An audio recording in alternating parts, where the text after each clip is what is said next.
Chapter 39-31. Haha. Hua Jin was so happy that he almost went crazy. He jumped off the bed, shook his butt and smacked it proudly. Aya, this feeling was so familiar. How nostalgic. Hua Jin rushed to the bathroom until that familiar and handsome face was reflected in the mirror again. He rubbed his face. That real feeling reminded him repeatedly. This wasn't a dream. This wasn't a dream. This was real. He was so happy that he cried.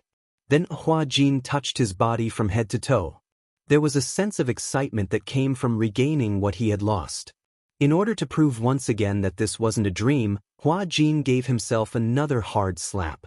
The burning pain made him even more excited. This wasn't a dream. This time, Xianxia really hit the mark. Hua Jin happily took a bath and lay down in the bathtub, enjoying a moment of peace and tranquility. He hadn't enjoyed it so much in a long time. This was because ever since he had become Liang Yin had made it clear that he wasn't allowed to take baths. This was because it wasn't hygienic enough for a girl. Hua Jin loved to take baths. Hence, it was inevitable that he would be ordered to take a bath. As a result, he could only stand in the shower. Sometimes, after filming, taking a bath would make him feel more relaxed. At the same time, on the other side, Liang Yin felt that the days were passing like years. It wasn't the days that felt like years, it was the seconds that felt like years. It was too torturous. She lay upright on the bed with her eyes wide open. She didn't dare to close them for fear that there would be any movement around her. Hence, she just stared at the ceiling and entered a meditative state, not moving at all. She didn't know when Xianxia would wake up. Or was she going to sleep for the whole day? Should she get out of bed first, put on her clothes and then leave? As Liang Yin thought this, she mulled over it for a while. Finally, she mustered her courage and sat up slowly. As she moved, she kept an eye on Xianxia beside her. As she lifted the blanket, she carefully revealed a section of her calf.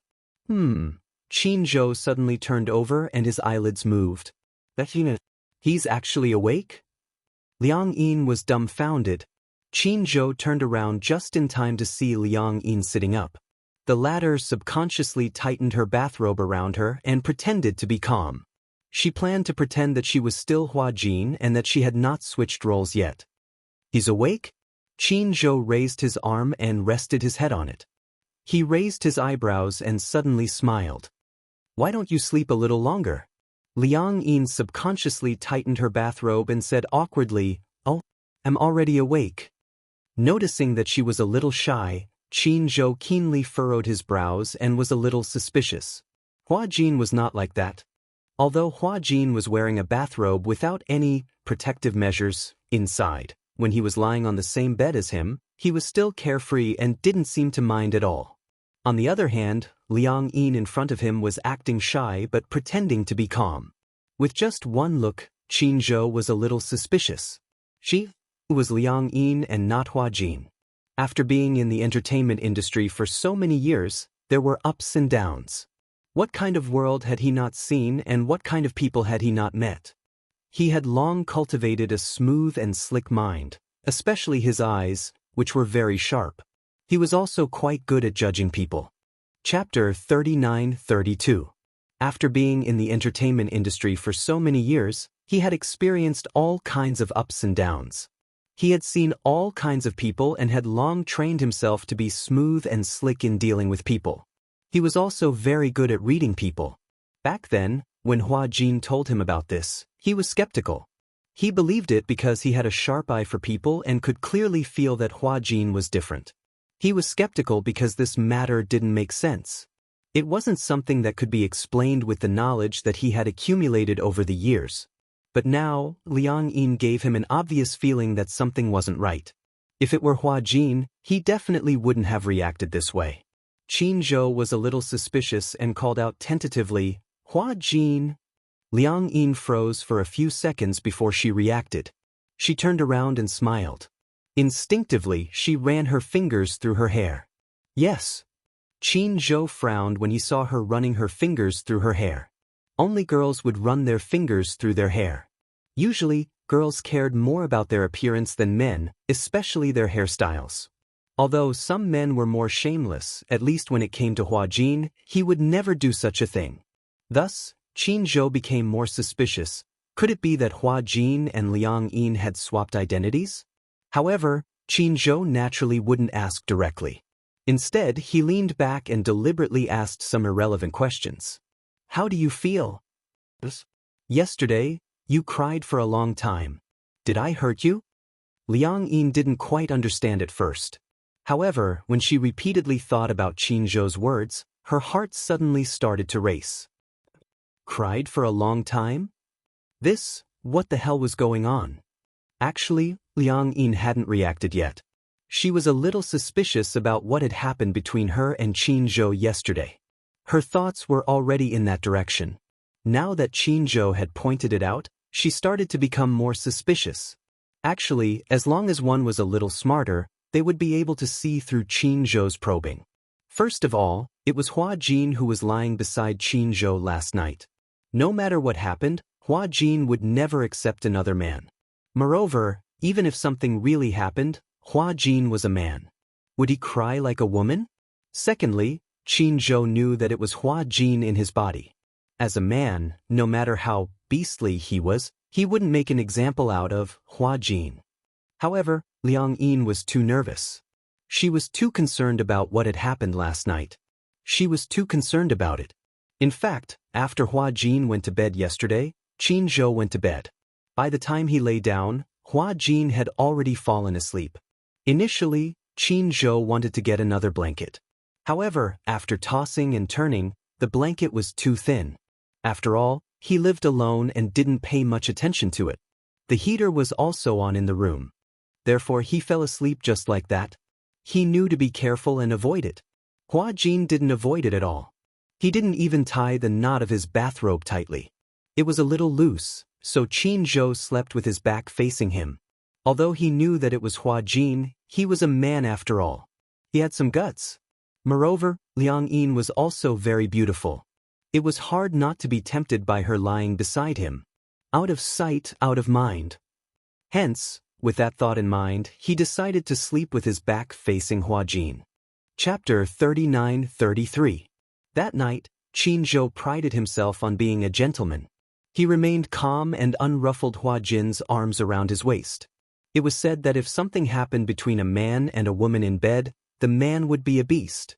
But if nothing happened, the man would be worse than a beast. Of course, Qin Zhou would be the latter. Nothing happened, but Qin Zhou saw obvious guilt and awkwardness on Liang Yin's face. At this point, he started to wonder if the two of them had been swapped. Then again, he probed with his suspicions. In the end, Liang Yin let the cat out of the bag. Qin Zhou didn't expose her. To avoid embarrassment, girls were most particular about their reputation. If he told Liang Yin that he knew she was Liang Yin, then Liang Yin would definitely feel awkward. Qin Zhou pretended not to know. He smiled and said, "I'm just teasing you." Liang Yin muttered, "Teasing me? Last night, nothing happened between us?" Qin Zhou leaned against the headboard and asked curiously, "Do you want something to happen between us?" Liang Yin cleared her throat, her face flushed red from holding back her laughter. "Of course, I don't."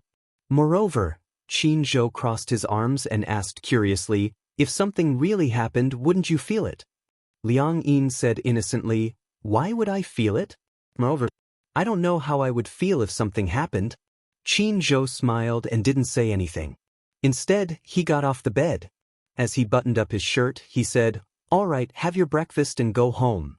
If Hua Jin had heard Qin Zhou say that, he would have asked sarcastically, "Why are you in such a hurry to chase me away?"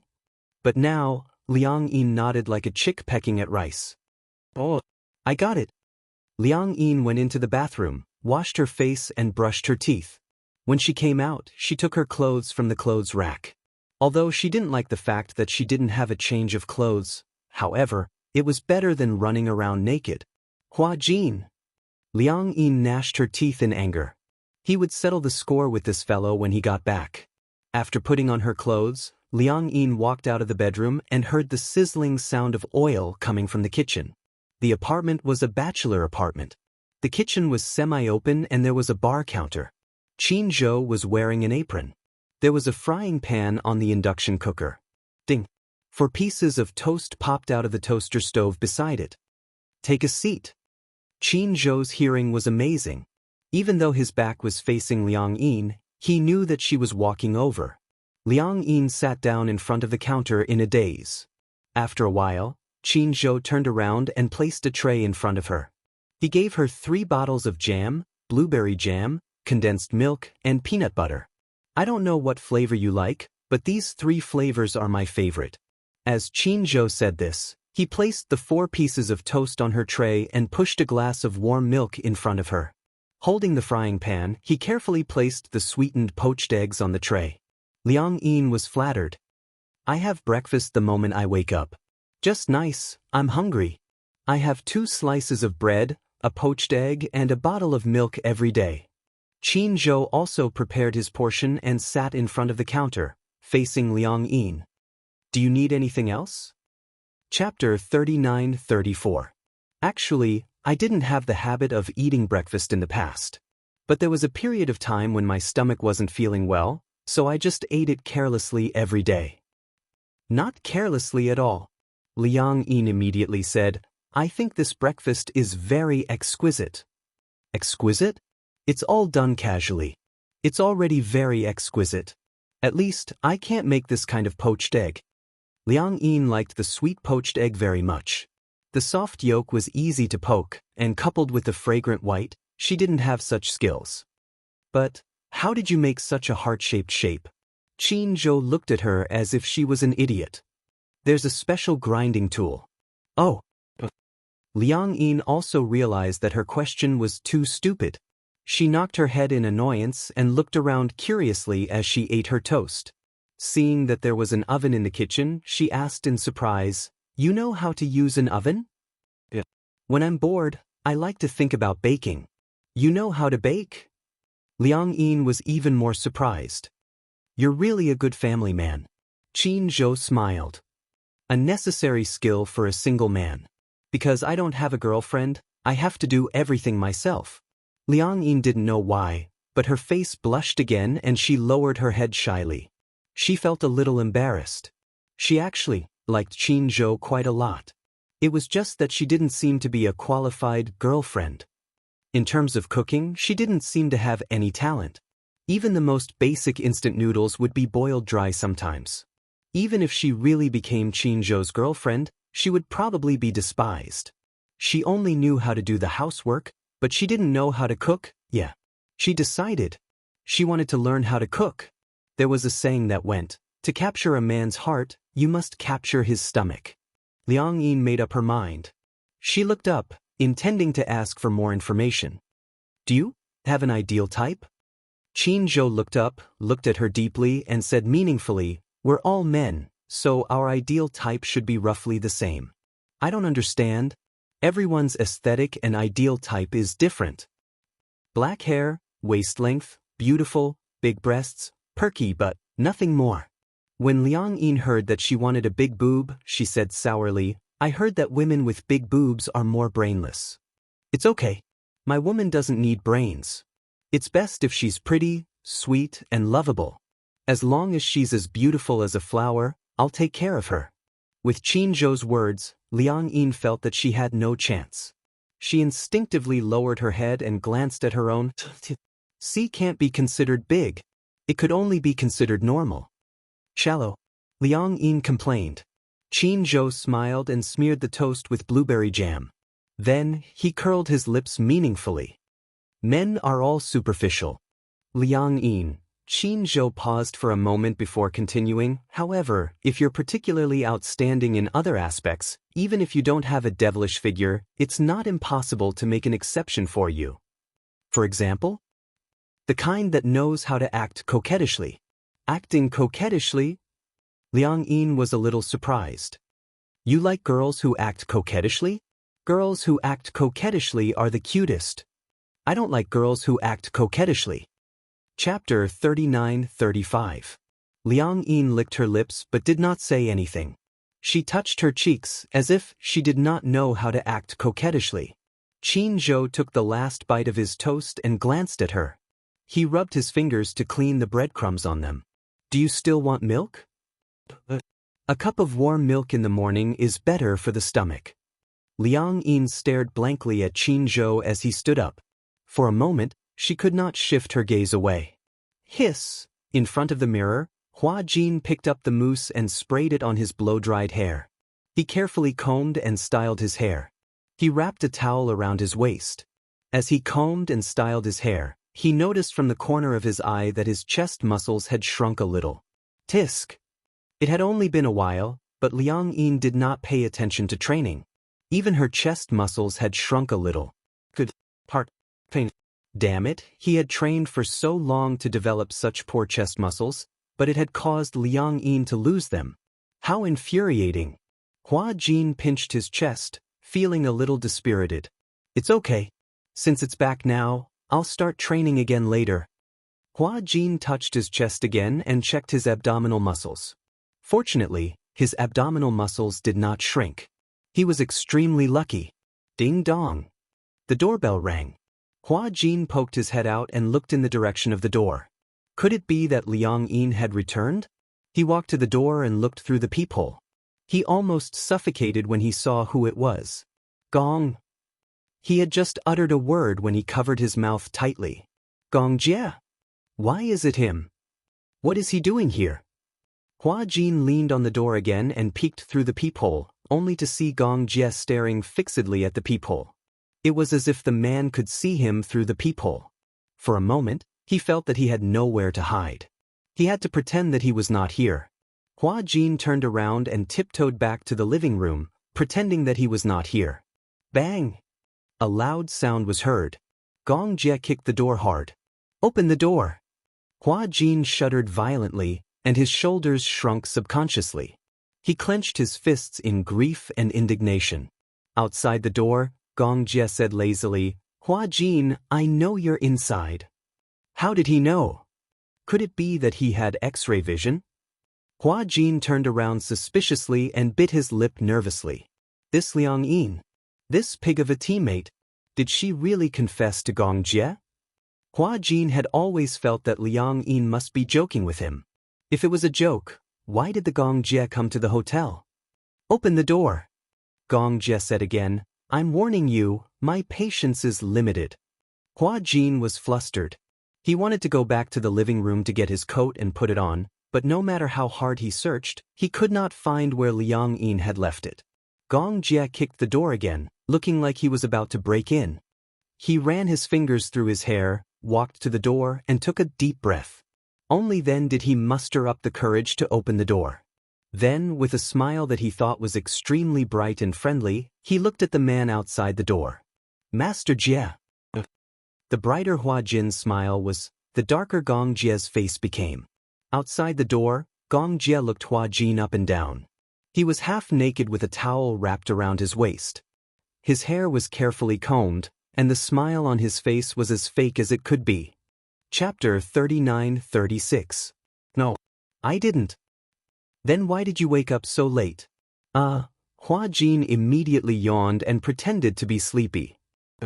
I guess I just woke up. He was halfway through his sentence when Gong Jia narrowed his eyes at his meticulously combed hairstyle. Then, he glanced at the sleepy expression on his face. Gong Jia's thin lips curled up coldly. Obviously, he didn't think that his reason was convincing. Do you know how to sleepwalk? I haven't woken up yet. I've already combed my hair. Gong Jia raised his eyebrows at the man's embarrassed expression and said calmly, Say it. What's the matter? What the hell? Hua Jin was a little frustrated. Gong Jia came to his hotel early in the morning and gave him a big surprise. In the end, he asked him what was the matter. Hua Jin was angry, but he didn't dare to say anything. He still smiled and said, Nothing much. Why would I look for you? Nothing much. You asked me to meet you at the hotel? Gong Jia was getting more suspicious. Hua Jin was shocked and stunned when he heard this. What? He asked him to meet him at the hotel? When did this happen? Could it be Liang Yin asked him to meet her? This guy, Gong Jia had been observing his expression. Initially, he was still wondering if the person who provoked him at the Mu residence yesterday was Hua Jin or Liang Yin. He thought that if it was Hua Jin, he would never dare to tease him. What kind of guts does Hua Jin have to make fun of me?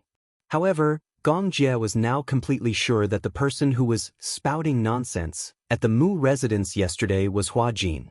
Their identities had been swapped long ago. At the thought of this, Gong Jie's lips curled into a cold smirk as he walked into the room. Locking his gaze on Hua Jin, he closed the door behind him. With a click, the door locked automatically. Hua Jin was still feeling humiliated from being betrayed by Liang Yin. When he heard the door, he immediately looked up and saw that Gong Jie had actually stepped into the room. The door behind him was already closed. Hua Jin looked at Gong Jie and then at the door. He instinctively took a few steps back. He wanted to laugh, but the laugh that came out was uglier than crying. Master Jie, what are you doing? Hua Jin immediately moved aside. Since you're here, have a seat. As he spoke, he turned around and walked towards the living room like a deserter. He poured tea and water in a flurry. Gong Jie crossed his arms and calmly observed his brother's every move before he suddenly blurted out, "I've thought it through." Hua Jin raised his head with a puzzled expression. What do you mean? Didn't you say yesterday that you have feelings for me? Gong Jie looked serious. Why don't we try to get along? Everywhere. Hua Jin was so frightened that he almost bit his tongue in his stutter. He looked embarrassed. What do you mean by that? Were you serious about what you said yesterday? Gong Jie's tone suddenly became extremely stern. Are you toying with me? No. How would I dare to toying with you? Gong Jie said. Then you're serious. Hua Jin was speechless. He chose to play dead. Don't play dead.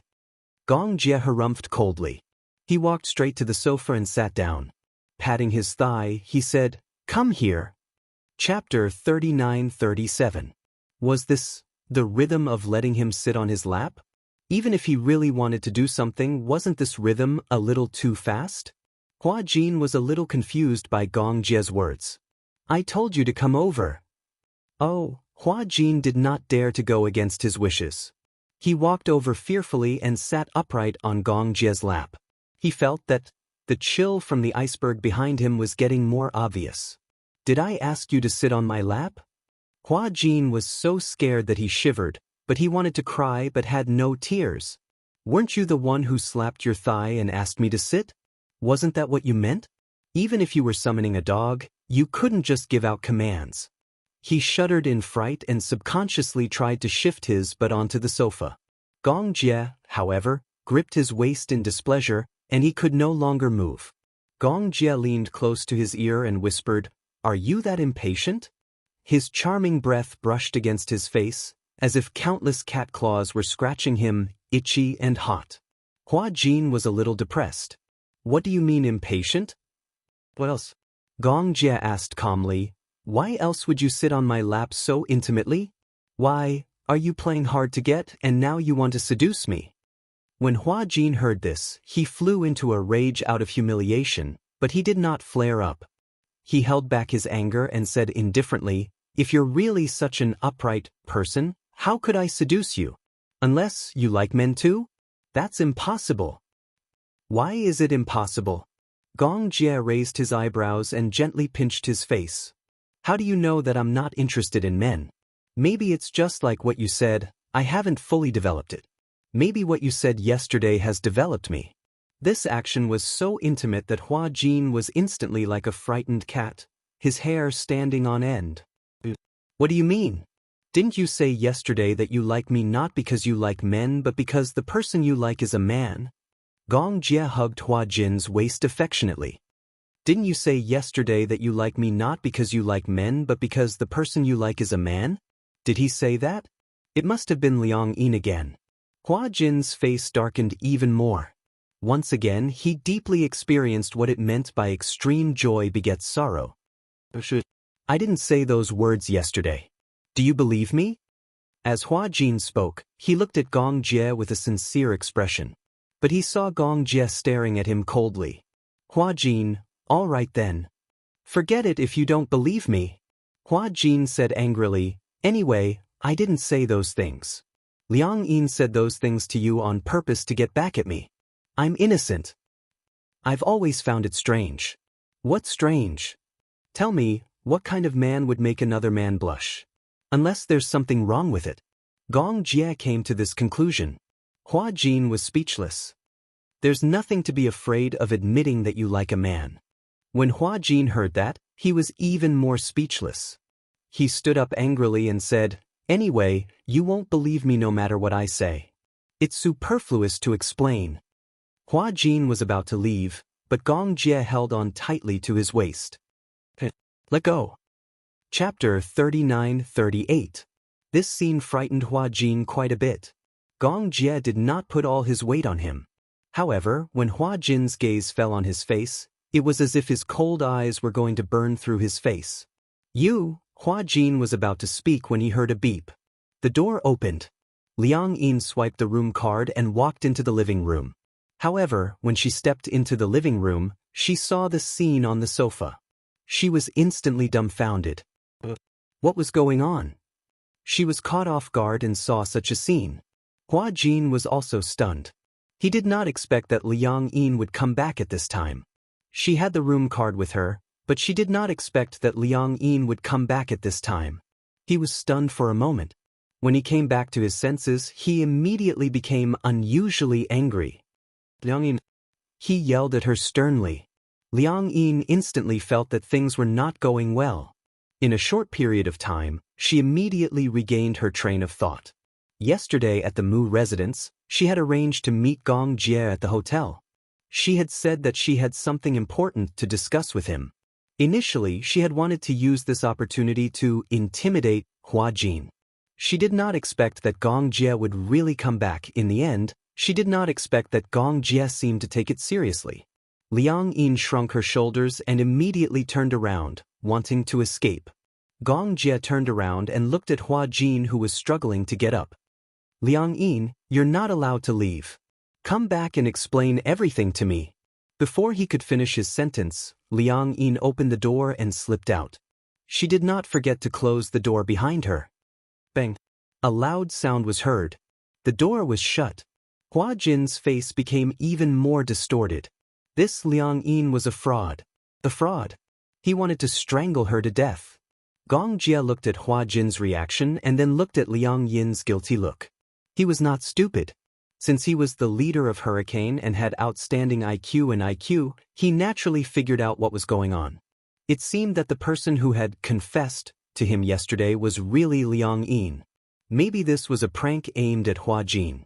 However, even though he had figured out the whole story, he did not show any signs of understanding. Hua Jin looked at Gong Jie and immediately explained seriously, "The person who confessed to you yesterday was really not me." Gong Jie remained silent.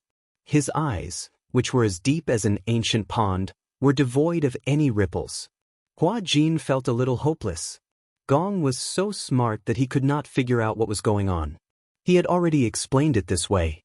If he still did not understand, then Hua Jin really did not know how to explain it. How infuriating! Gong Jie smirked and lowered his head. The tip of his nose was almost touching Hua Jin's nose. The distance between the two of them was closer than ever. He even felt that the air he breathed in was coming from between his lips and the tip of his nose. "I'll let you off this time." Gong Jie let go of him and sat up slowly. Hua Jin saw him get up and did not dare to let his guard down. He stood up warily and looked very guarded. Gong Jie did not care about his vigilance. He stood up and walked towards the door. It was only after Gong Jie left the room that Hua Jin heaved a sigh of relief, feeling as if a heavy burden had been lifted from his shoulders. Pervert! Liang Yin went back to her room. She was restless. She stood up for a while and then paced back and forth. The doorbell suddenly rang. Chapter 39-39. Liang Yin was shocked, but she knew that Hua Jin must have come looking for her. She would have to face him sooner or later. Liang Yin clenched her fists and walked to the door. She opened the door with fear and trepidation, only to see Hua Jin standing at the door, glaring at her. The anger on his face was scarier than ever. Liang Yin. Liang Yin stood at attention. Then, like a country bumpkin, she respectfully welcomed him into the room. "Boss, don't be angry. This isn't. I was just kidding, but I didn't think that the joke would get out of hand." Hua Jin questioned, "You had a date with Gong Jie yesterday?" Liang Yin didn't dare to hide anything and nodded reluctantly. "You were the one who asked him to meet at the hotel." "Yeah," Liang Yin hurriedly explained. "I really didn't think that he would come. What else did you do behind my back?" "I didn't do anything." "Scam. Stupid teammate, how can you scam me like this?" Hua Jin snorted angrily. However, when Liang Yin came back to her senses, she straightened her back. It was obvious that she had thought of something after hearing what he said. Suddenly, her anger flared up and she grabbed him by the collar. It was said that women changed their faces faster than flipping the pages of a book. Even Hua Jin didn't think that Liang Yin would change her face so suddenly. "You're still talking about me? What about you? How did you scam me? Where did you go last night?" When Hua Jin heard this, he understood what was going on. He turned his face away guiltily and didn't want to look at him anymore. "I was just joking, and it didn't cause you any harm. What about you? You actually went to Qinzhou's place last night." Hua Jin retorted stubbornly, "Is there a problem?" He didn't think that there was a problem. Men's brain circuits were usually bigger, but women were more sensitive and delicate. Hua Jin didn't think there was anything wrong with sleeping in the same bed as Qinzhou. He even asked, "How does it feel to wake up with your idol?" "What do you mean? Give me back my reputation." Hua Jin argued, "It's just sleeping in the same bed. What's wrong with that? How is it a matter of reputation?" Liang Yin sneered, What was the problem? How did you guys sleep last night?" "Just like in the past." Hua Jin replied in all seriousness. "After I took a shower, I slept at his place." Not only that, right? You even shared a bed with him. If it weren't for the two of us swapping places today, I wouldn't even know that you're ruining my body like this." Liang Yin was obviously very angry. Hua Jin, on the other hand, was full of righteousness. "How is this a waste? I haven't been in a relationship yet, and I'm randomly sharing a bed with a man. Don't you think it's ridiculous?" "What do you mean by ridiculous?" Hua Jin harumphed and purposely teased, "Don't you have a crush on him? Aren't I creating an opportunity for you guys?" Ha! Liang Yin was even angrier when she heard this. She was so angry that she laughed. "Is this how you create opportunities? Your so-called opportunity is to create an opportunity to share a bed. Also, you're only wearing a bathrobe? Because I didn't bring a change of clothes. But you can't sleep with him." Chapter 3940. What's done can't be undone? Liang Yin was completely horrified. This Hua Jin actually dared to have such an idea. "Oh, I see. Then you're really doing it for my own good. Then why didn't you and Gong Jie do it?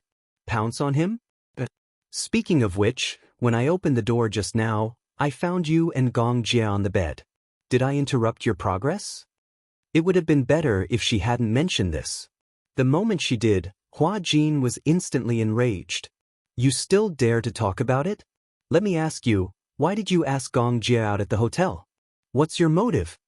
Liang Yin cleared her throat and then imitated Hua Jin's teasing tone. She said lightly, "What's done can't be undone." "What's done can't be undone." Hua Jin reached out his finger and poked her forehead angrily. "What's done can only be done between men and women. Do you know that you're pushing me into a sea of fire?" "Why would I harm you?" Liang Yin pretended to be kind and said, "No way, I see that you like him." "How can you tell that I like him?" "If you don't like him," Liang Yin paused and raised her eyebrows, "then why do you look shy?" "Shy? How can you tell that I'm shy? You can't hide your shy expression. Hua Jin, if you really don't like him, you wouldn't have such an attitude. You're so timid. Even if you like a man, there's nothing wrong with that, right?" Liang Yin's words undoubtedly stunned Hua Jin. He was still stubborn. "I don't have any feelings for him at all. That's just what you think." Liang Yin asked again, "You haven't made it clear. Did anything happen between you and Qinzhou yesterday?" Hua Jin was still immersed in his messy thoughts. Hearing Liang Yin's question, she asked impatiently, "It doesn't matter whether it happened or not. Don't you know?" "How would I know what happened last night? I don't have any experience." Is your first time still there? Hua Jin suddenly asked. Even though Liang Yin and Hua Jin were no longer in a normal relationship, she still felt a little uncomfortable being questioned like this. She blushed and said, I haven't had a boyfriend yet. What do you think? You haven't had a boyfriend yet? Because my ideal type is Tang Yu. And now? Hua Jin teased, is he still your ideal type? A look of disgust appeared on Liang Yin's face. I must have been blind to fall in love with such an idol. If a girl doesn't have it for the first time, it will be very painful. How did you know? Hua Jin looked at her as if she was an idiot. Liang Yin blushed and didn't ask any more. But she vaguely remembered that Qin Zhou had asked her a question. Did I hurt you last night? This sentence had a deep meaning behind it. Liang Yin was still a little doubtful. Are you sure nothing happened last night? I'm sure. Hua Jin said seriously, come on, I'm a man of principles. Do you think I'll play pranks on other people's bodies? You only wore a bathrobe and nothing underneath to sleep on the same bed with Qin Zhou. That's quite unprincipled, Hua Jin retorted. Who told you to provoke me first? Chapter 3941. Hua Jin said angrily, at the end of the day, you shouldn't have used my body to provoke the Gong Jia. Did you ask for my opinion when you did that? Since you didn't ask for my opinion when you played a prank, why couldn't I? Just because you're a girl, does that give you special privileges?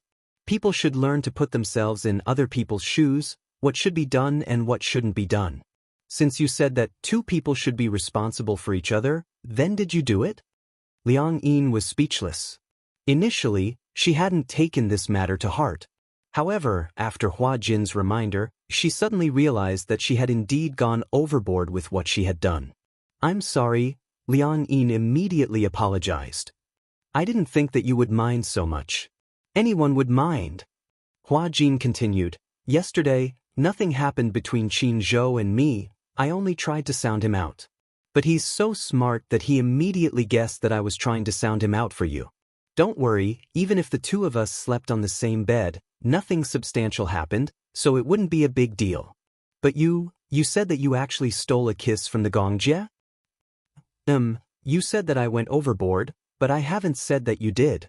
As Hua Jin said this, he sat down on the sofa, picked up the script on the table and started to read it seriously. Liang Yin didn't dare to disturb him, but she kept thinking about how to apologize to him and beg for his forgiveness. Hence, she stayed in the room and refused to leave. Hua Jin didn't bother her and let her stay on the sofa.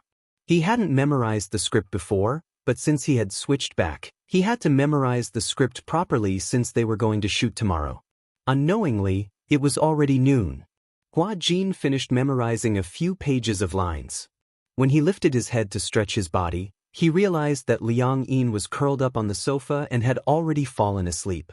He walked over and gave her a gentle nudge. Liang Yin woke up instantly and sat up. She saw Hua Jin standing in front of her with no expression on his face. Did you not sleep well last night? When Liang Yin heard this, she shook her head and said, No, I don't know. I just felt very sleepy, maybe there was nothing to do. Suddenly, she didn't need to memorize the script. Instead, she didn't feel relaxed and only bored. When Hua Jin heard this, he smiled and said, Let's go out for lunch. After lunch, we'll rehearse. Oh, Liang Yin's question, you're not angry anymore? I'm very. Hua Jin then added, but men shouldn't stoop to a woman's level. She, she's I lest this, and we'll sour? Since she had already said so, Hua Jin did not say anything else and changed the topic. What do you want to eat?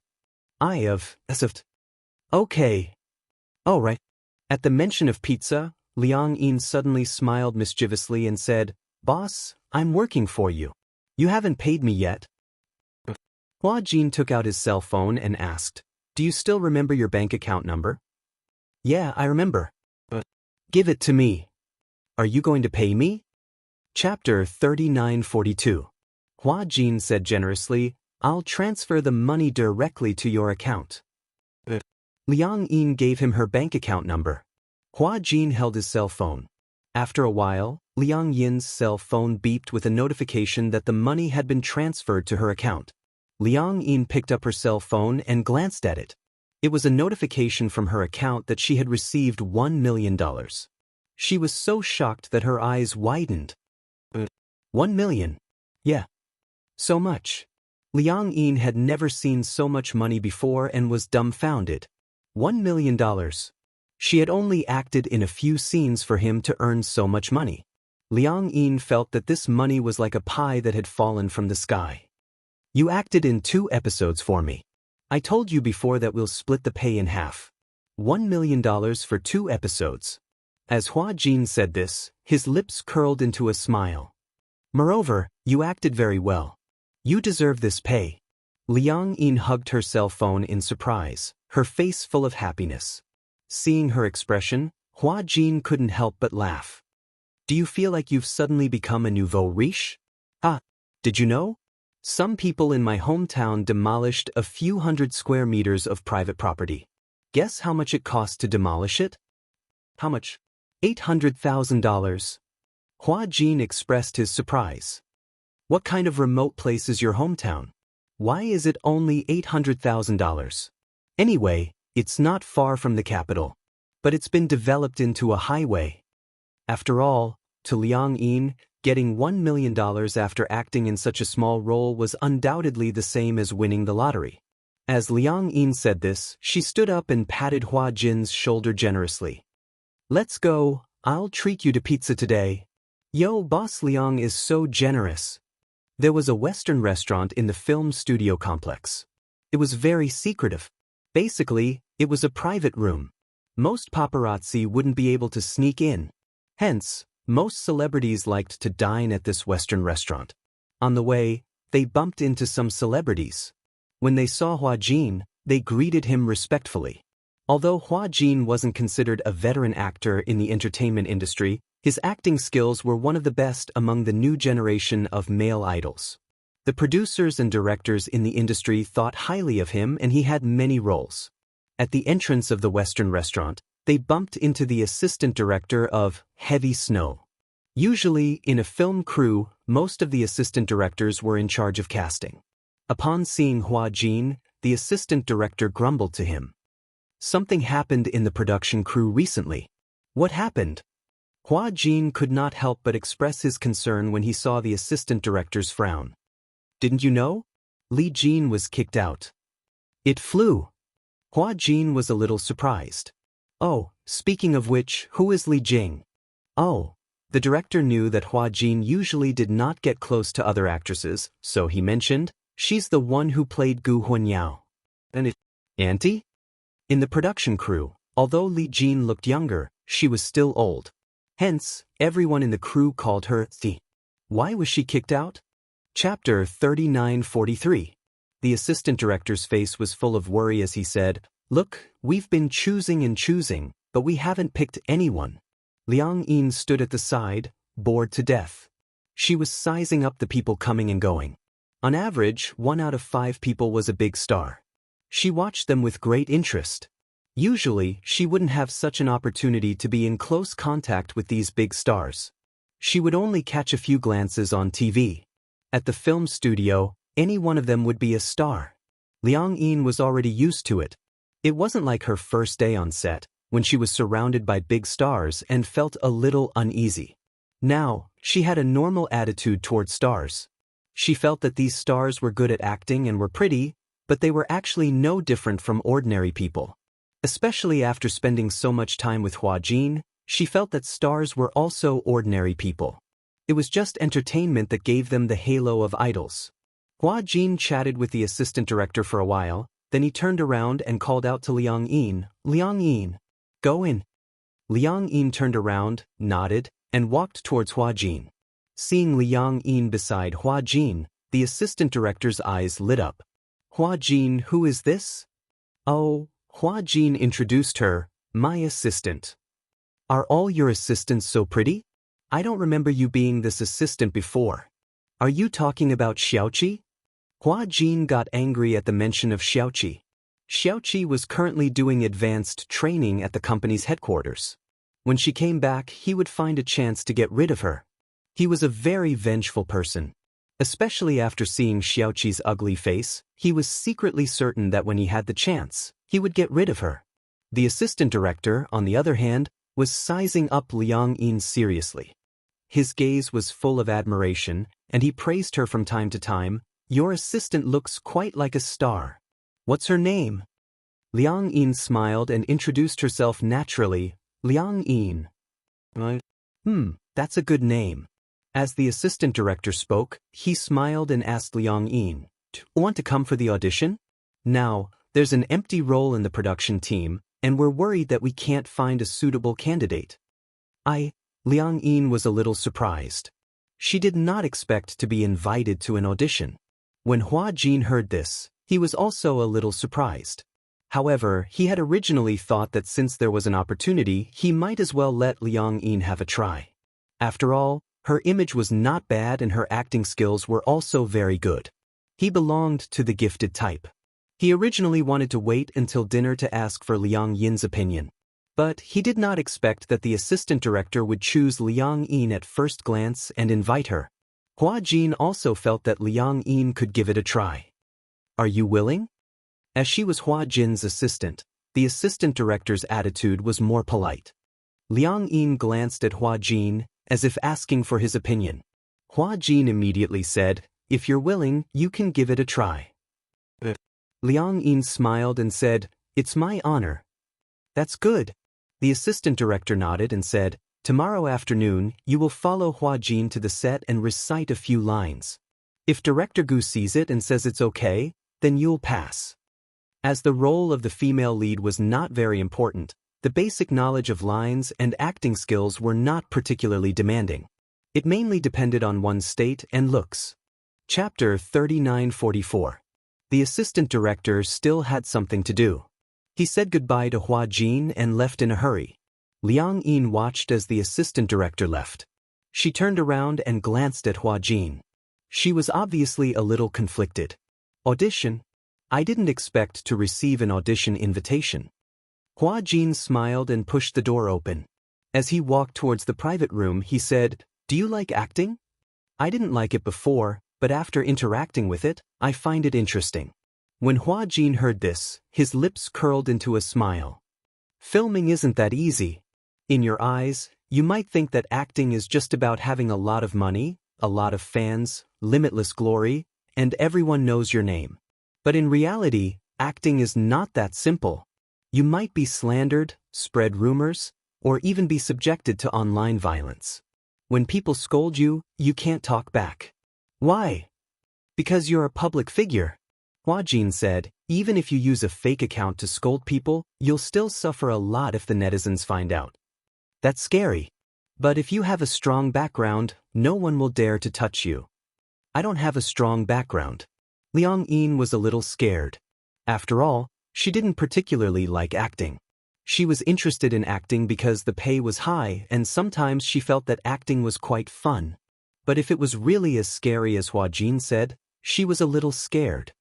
"But you can sign a contract with Qin Zhou." Hua Jin smiled mischievously. "If you become his artist, won't you have a lot of opportunities to interact with him?" Agent? An agent is the agent of an artist's career. A good agent has a lot of resources and can help you with everything outside of work. Liang Yin was a little moved when she heard this. She admired Qin Zhou. She felt that Qin Zhou had a very mature temperament. It was a charm that men of Tang Yu and Hua Jin's age didn't have. Many girls liked men who were older than them. Mature, steady, reliable, and gave them a sense of security. She wasn't a shy person. If she liked someone, she would say it directly. "Is he willing to sign me?" Hua Jin said, "I'll help you find out later." "All right," Liang Yin said with a smile. "After it's done, I'll treat you to something delicious." "Who cares? Also, keep your distance from me. If you cause another soul misalignment, I'll definitely jump off a building." When Liang Yin heard this, she also kept a distance from him with lingering fear. Especially when they passed by the fountain in the courtyard, the two of them were especially vigilant. As the saying goes, once bitten, twice shy. After lunch, the two of them went back home. Liang Yin accompanied Hua Jin to go through the script. Hua Jin also gave her the lines for Ubuteri.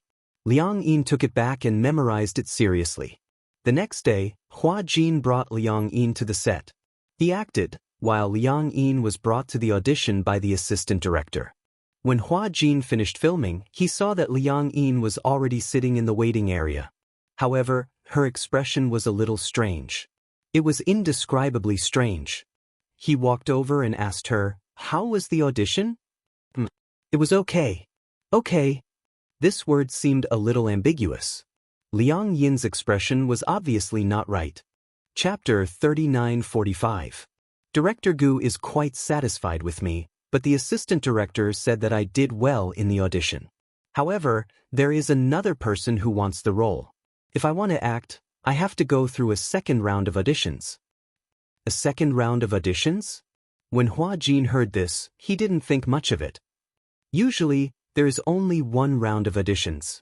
Why would there be a second round? Is the assistant director trying to take advantage of you? Take advantage of me? Hua Jin nodded and said, "Yes. After all, the roles in this production are all highly sought after. Basically, once you act in it, you will be famous. There are many small-time actresses who want to act in it, but Director Gu has always looked down on them. The assistant director has been racking his brains over this matter. I think he wants to use this opportunity to get some benefits from you." "Money?" "Yes. I also thought that he wanted to use this as an excuse to ask me for packaging fees, so I asked him indirectly. He said that I don't need to pay for packaging fees." Hua Jin felt that it was even more strange. "So when is the second round of auditions?" Liang Yin answered honestly, "Tonight." "Tonight?" "Yes, I'll go to his room. He said that he wants me to act one more time so that he can think about it carefully." As Liang Yin said this, her expression became even more strange. "But won't it be too suspicious if I go to his room tonight? He won't want to sleep with me, will he?" When Hua Jin heard this, his face darkened. "He wants you to go to his room? Tonight?" "Yes. Do you even need to ask?" When Hua Jin heard this, he was also very angry. He sat beside her and said, "You're not allowed to go. He obviously wants to sleep with you. When you go into his room, you won't be able to tell how many people are in the room and whether you can walk out of it." This assistant director also had a criminal record. Rather than a criminal record, it was more like one was willing to be hit and the other was willing to be hit. As the assistant director, he was in charge of the casting process. Other than the roles that the sponsors and the director had assigned, the other roles depended on what he said. Naturally, there would be people who wanted to climb up the ladder. In fact, there were many of them. However, this assistant director was known for his ugly table manners in the industry. He was quite ruthless when it came to playing with women, especially when he used the excuse of discussing the script to invite two popular actresses to talk about the script. It would have been fine if it was just the unspoken rules, but he had already instructed the paparazzi to release the news in advance and take pictures of the two actresses following him into the hotel. Then he held onto these photos and waited for the drama to finish filming and enter the promotional period. Then he casually released these photos, but it was still considered a sensation for a while. In reality, no one cared about these two young actresses. All they cared about was the dark side of the entertainment industry that no one knew about. Because of this, the show became popular and was bought over by a media website at a high price. The viewership ratings also broke records. However, the reputations of these two young actresses had been completely ruined. They had been used as stepping stones, and there was no place for them to cry.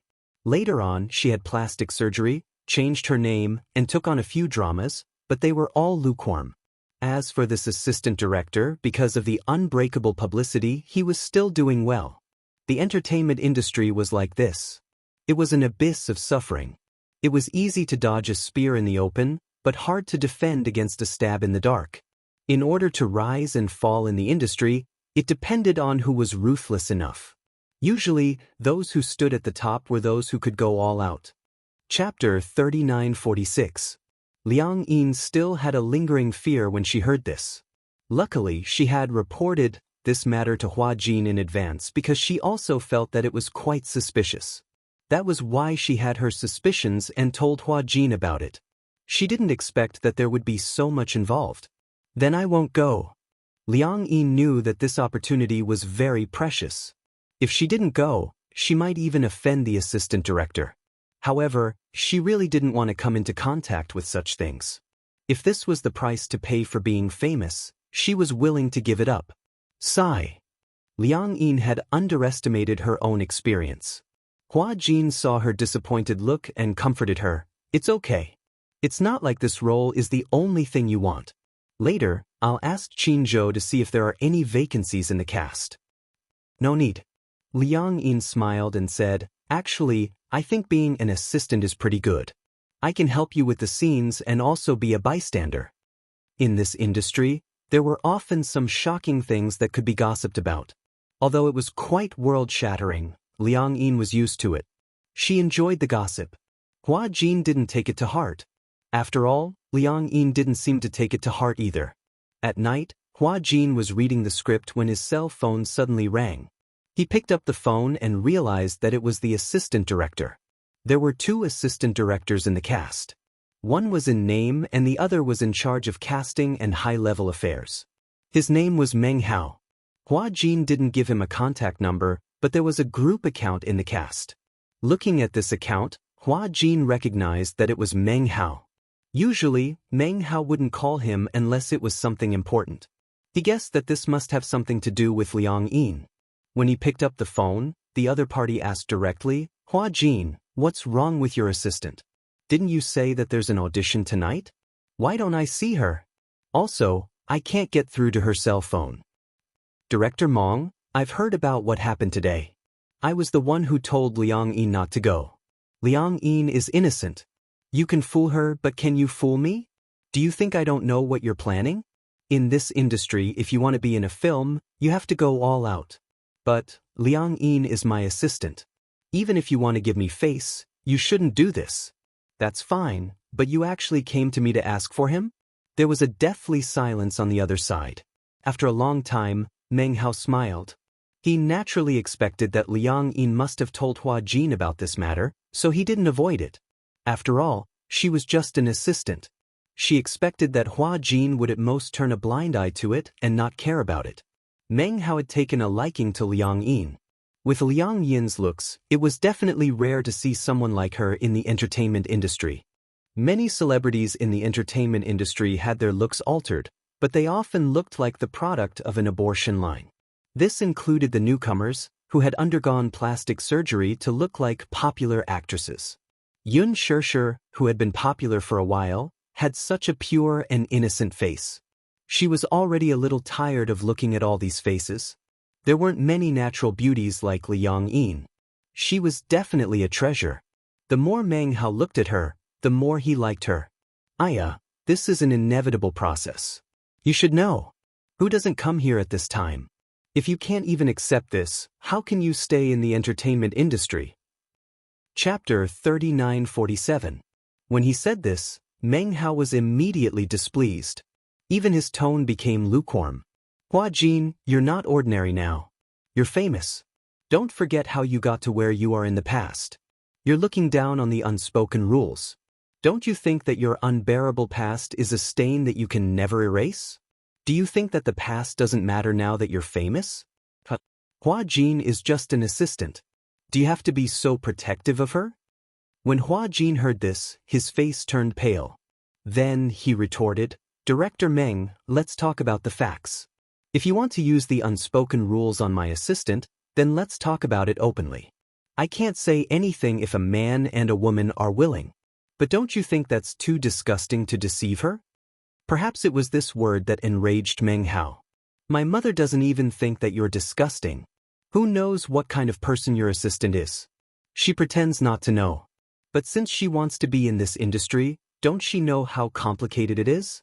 Why are you pretending to be innocent? Don't act anymore. Get out of here.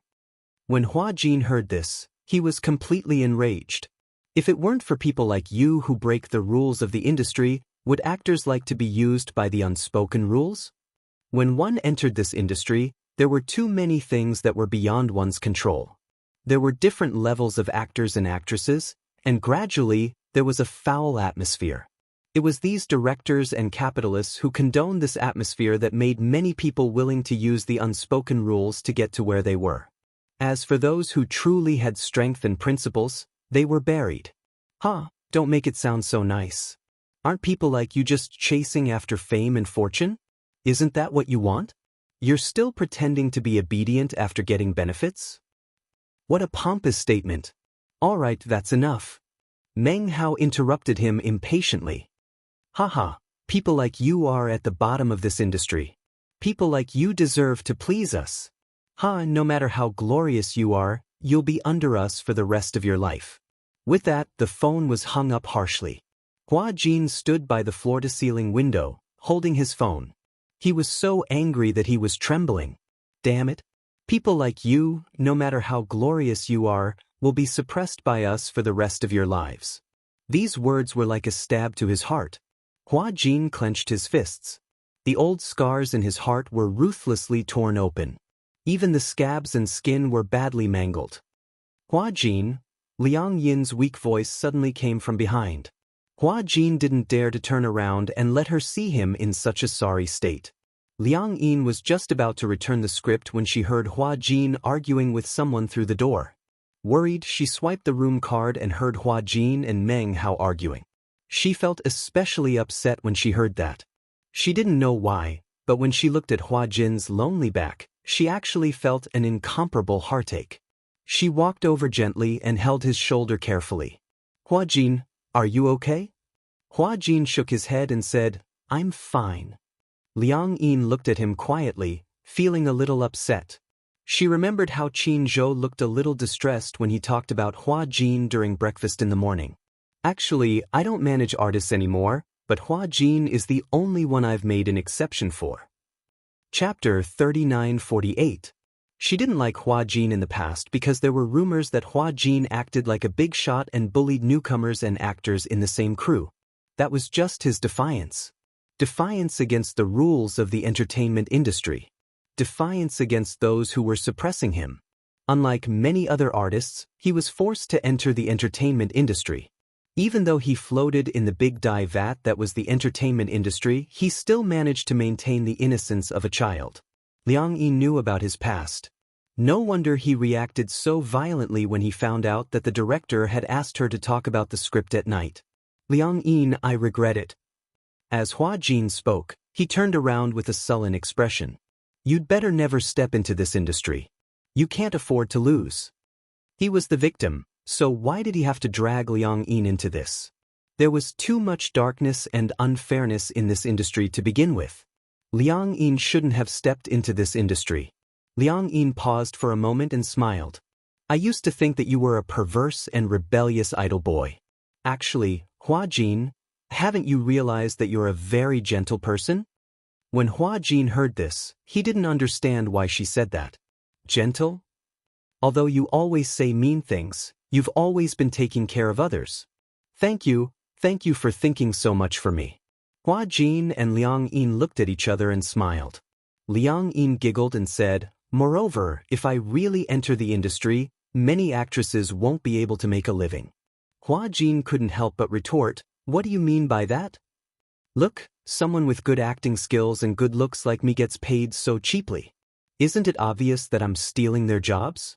When Hua Jin heard this, he couldn't help but laugh. That's right. Liang Yin couldn't help but reach out her hand and rub his face as if she was coaxing a child. Aya, why are you so cute when you laugh? Hua Jin was angry and amused at the same time. He slapped her hand away. Stop fooling around. I'm serious. Liang Yin pouted.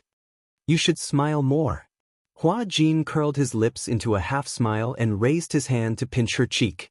The next day, Liang Yin had something to do and was not in the hotel. Hua Jin was filming and coincidentally bumped into the assistant director. Speaking of which, it was rather strange. Last night, Meng Hao and Hua Jin had gotten into a huge argument over the phone. When they met in front of Director Gu, Meng Hao smiled cheekily at Hua Jin. However, Hua Jin did not give him much face and rolled his eyes at him. When Meng Hao saw this, he was furious, but he had no choice but to swallow his anger. Just as Meng Hao was about to take advantage of the time Hua Jin finished filming to have a talk with him, Qin Zhou unexpectedly came to visit. It was rare for Qin Zhou to visit. For the first time, she came to visit him at work, catching Hua Jin off guard. "Why are you here?" Qin Zhou didn't know why he had come to visit. He just wanted to come for no reason. He did not answer Hua Jin's question directly. Instead, he sat in the waiting area like a big boss. Hua Jin immediately served the big boss tea. Big boss Qin spoke. "I don't think I've come to visit you since you started filming. So, since I'm free today, I'm here to see you, lest you look like an orphan." Hua Jin was speechless. Qin Zhou suddenly thought of something. He recalled Hua Jin's reaction when he saw him and smiled. "You seem to know that I already know about that matter." "What matter?" "The matter that you've switched back." Chapter 3949. You're such an astute person, how could you not notice that something was wrong? When Qin Zhou heard that, he felt that it made sense. What I said really came true. When I woke up in the morning, I realized that it had already been returned. Hua Jin still had some lingering fear. "You can say that I borrowed your words." Then, Qin Zhou's lips suddenly curled into a sinister smile. "Do you mean what you said?" "What do you mean?" "Do you mean what you said about me counts?" Hua Jin did not react at first, but he nodded naturally. "Yes, of course." "Wait," he stared blankly with his eyes wide open. "What do you mean?" Qin Zhou reminded him calmly. "I remember that you said that if you want to change back, you want to run naked?" Hua Jin was petrified. He furrowed his eyebrows and said guiltily, "It's just a joke." "It's just a joke, how can you take it seriously?" "Are you a man?" "Yeah." Qin Zhou said disdainfully, "A man's word is worth 1,000 gold, even if it's just a fart." Hua Jin controlled himself and immediately said, "Since you said so, what else can I say? Let's talk about this when we're back at the hotel." "What's the point of going back to the hotel?" Qin Zhou hinted with his eyes. "Look, there are so many people here. Why don't you show off your body? Who knows, there might be reporters here, and tomorrow's headlines will be yours." Hua Jin could not help but shudder. He could even predict what the news would say about him. Popular young actor Hua Jin has mental disorder, stripped naked and ran naked on set. No way. Hua Jin's stand was firm. "I was just joking, do you really want me to run naked?" Qin Zhou said in an old-fashioned manner, "Who knows, if you run naked tomorrow, Huan Yu's shares will double tomorrow." Hua Jin clenched his fists and complained, "What a scary capitalist." Qin Zhou urged, "Enough, stop talking nonsense, hurry up." Strip. Strip. Qin Zhou seemed to take it seriously. He stood up all of a sudden. With his tall stature, his aura was almost 2 meters tall. Hua Jin was instantly terrified. He cupped his fists and begged for mercy. "Boss, don't be like this. I can even perform a striptease for you in the hotel." "Are you serious or are you joking?" "Do you think I'm joking with you?" Hua Jin immediately moved 3 feet away from him. "Stop fooling around." "All right, stop messing around." Qin Zhou added, "I'm really not interested in your body." "Hua Jin, where's your little assistant?" Qin Zhou returned to his seat and asked, "Why haven't I seen her today?" "She has something to do, so she has to go home." "What is it?" When Hua Jin heard this, he frowned and glanced at him suspiciously. He sniffed. Seeing him sniffing like a puppy, Qin Zhou said in disdain, "What are you sniffing for?" "Adultery. The smell of love." Hua Jin winked and said, "Why are you so concerned about her today?" "Is it strange that I'm concerned about my employee?" Hua Jin said seriously, "Even if she's your personal employee, it's strange for you to ask more than a second question." Qin Zhou, "Don't tell me you're interested in her?" Without waiting for Qin Zhou to speak, Hua Jin justified himself. "That's true. After all, we share the same bed. Strictly speaking, it's also a short-lived marriage." Chapter 3950. Yesterday, Meng Hao invited Liang Yin for an audition. After the audition, Director Gu was quite satisfied. "Meng Hao?" Qin Zhou recognized the name. Meng Hao's table manners are notoriously ugly in this circle. Why did Liang Yin want to audition? Does she want to act? She seems to be interested in acting. Qin Zhou thought about it. Since she passed the audition and Director Gu was very satisfied, what's next? Hua Jin said, Meng Hao invited her to a hotel tonight to talk about the luminous script. Luminous script. When Qin Zhou heard this, his eyebrows furrowed. This word had a deep meaning in the industry. There were often directors and producers who used the excuse of talking about the script to invite new actors or celebrities who wanted to act. They would go to the hotel under the guise of talking about the script and do inappropriate things. Of course, this did not only happen to male directors. Some older artists with more experience and resources were not limited to men and women. The object of this unspoken rule was also not limited to men and women. Especially many male directors, men and women had different tastes. The sexual orientation of many directors was a mystery. Qin Zhou knew that Meng Hao liked to play with women. Sometimes he would also play with some of the new young men. It was quite disgusting. Qin Zhou had been in the industry for so many years, and countless women had been sent to his door. It was not that he was not moved, but he felt that it was dirty. It was not that he felt that those who did not hesitate to sell their bodies for fame and fame were dirty.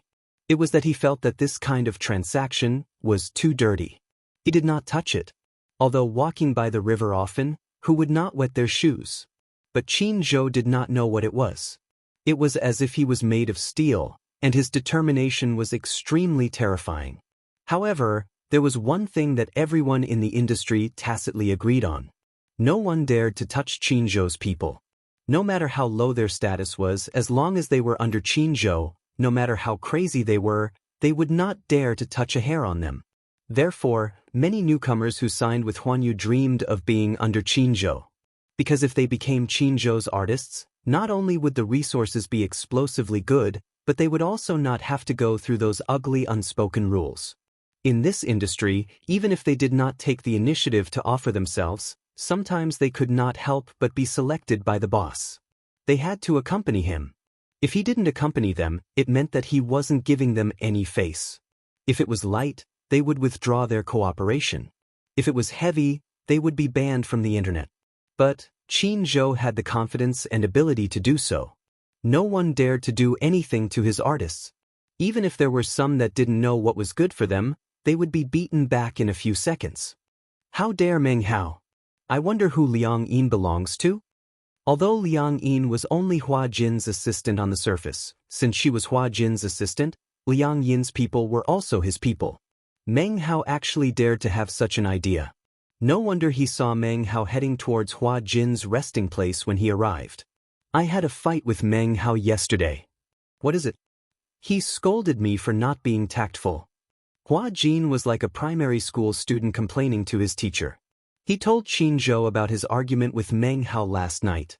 When Qin Zhou heard this, his expression did not change, but it was obvious that he was angry. Alright, I got it.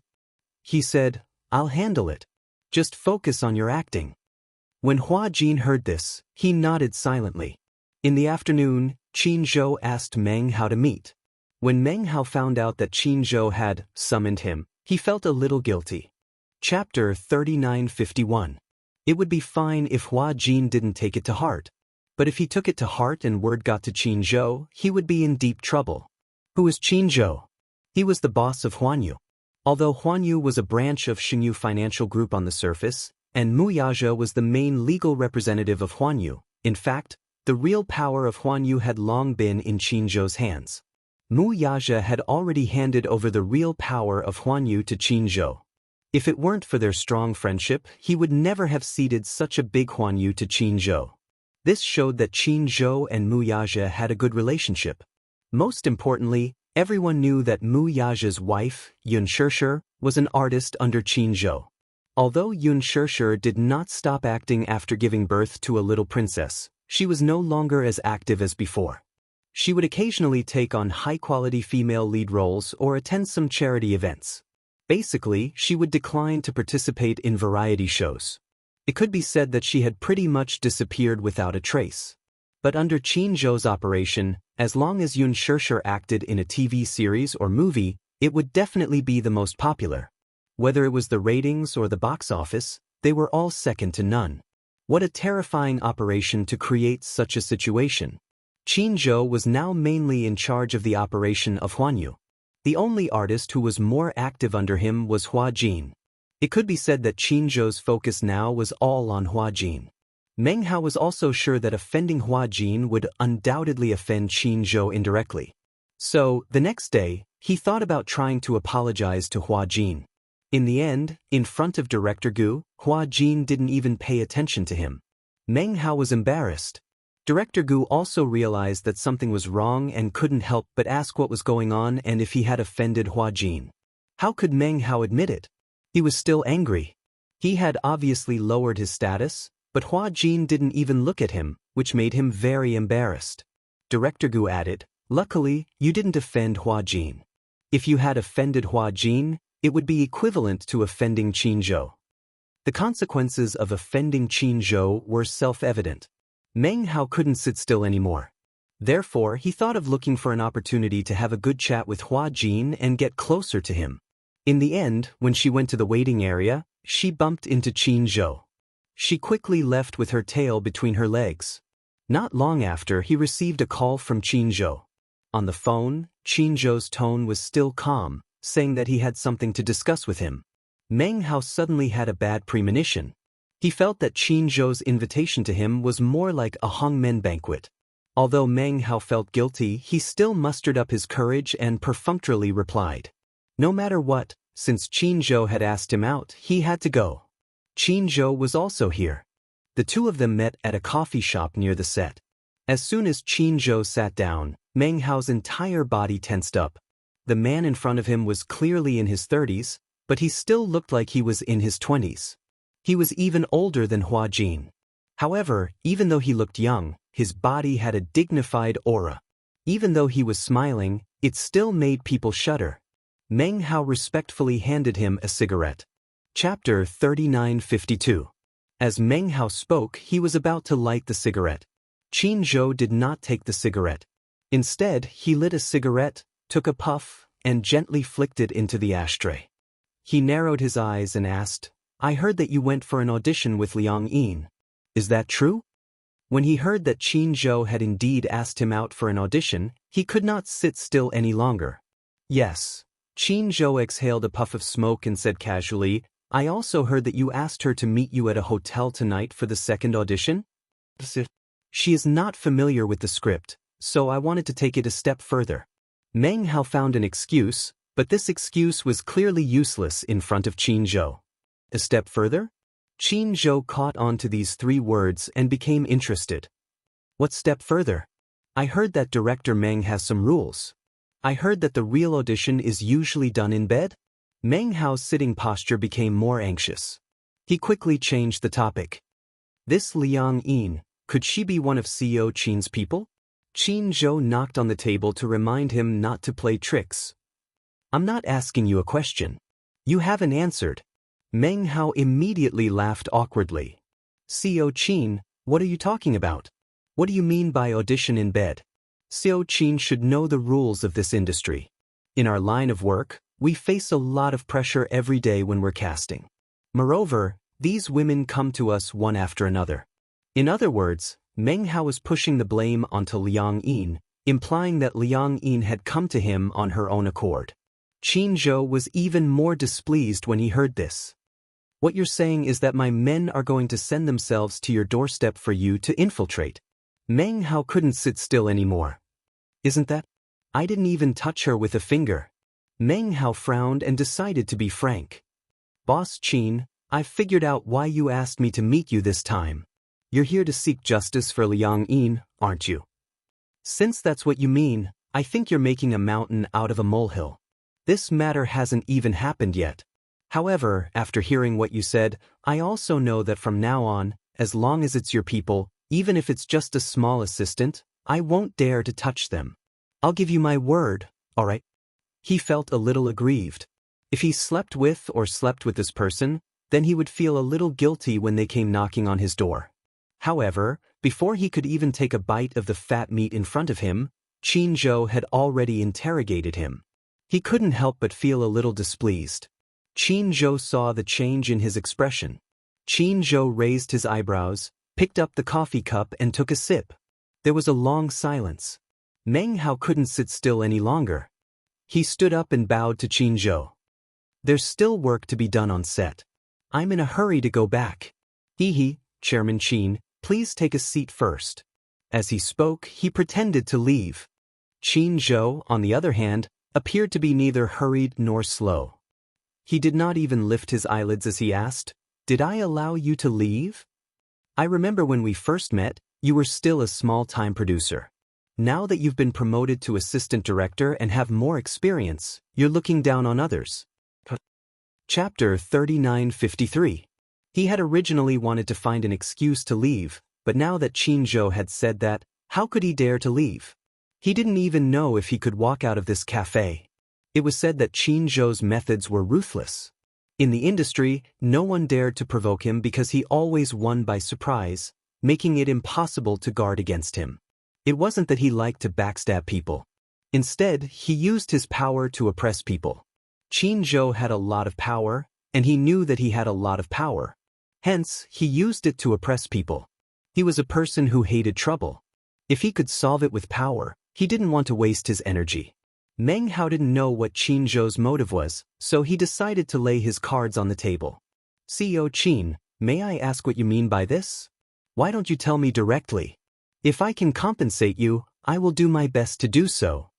Qin Zhou said slowly, "I'm just a little surprised. I didn't think that there would be someone in this industry who would dare to offend my people. That's why I find it a little unbelievable." Meng Hao quickly said, "I didn't think of it at first. Now I know that I didn't know the rules. Next time, I definitely won't do it again." Qin Zhou said, "I think that since she has passed the interview, Director Gu is quite satisfied with Liang Yin's performance. Then, why don't we let her join the cast directly?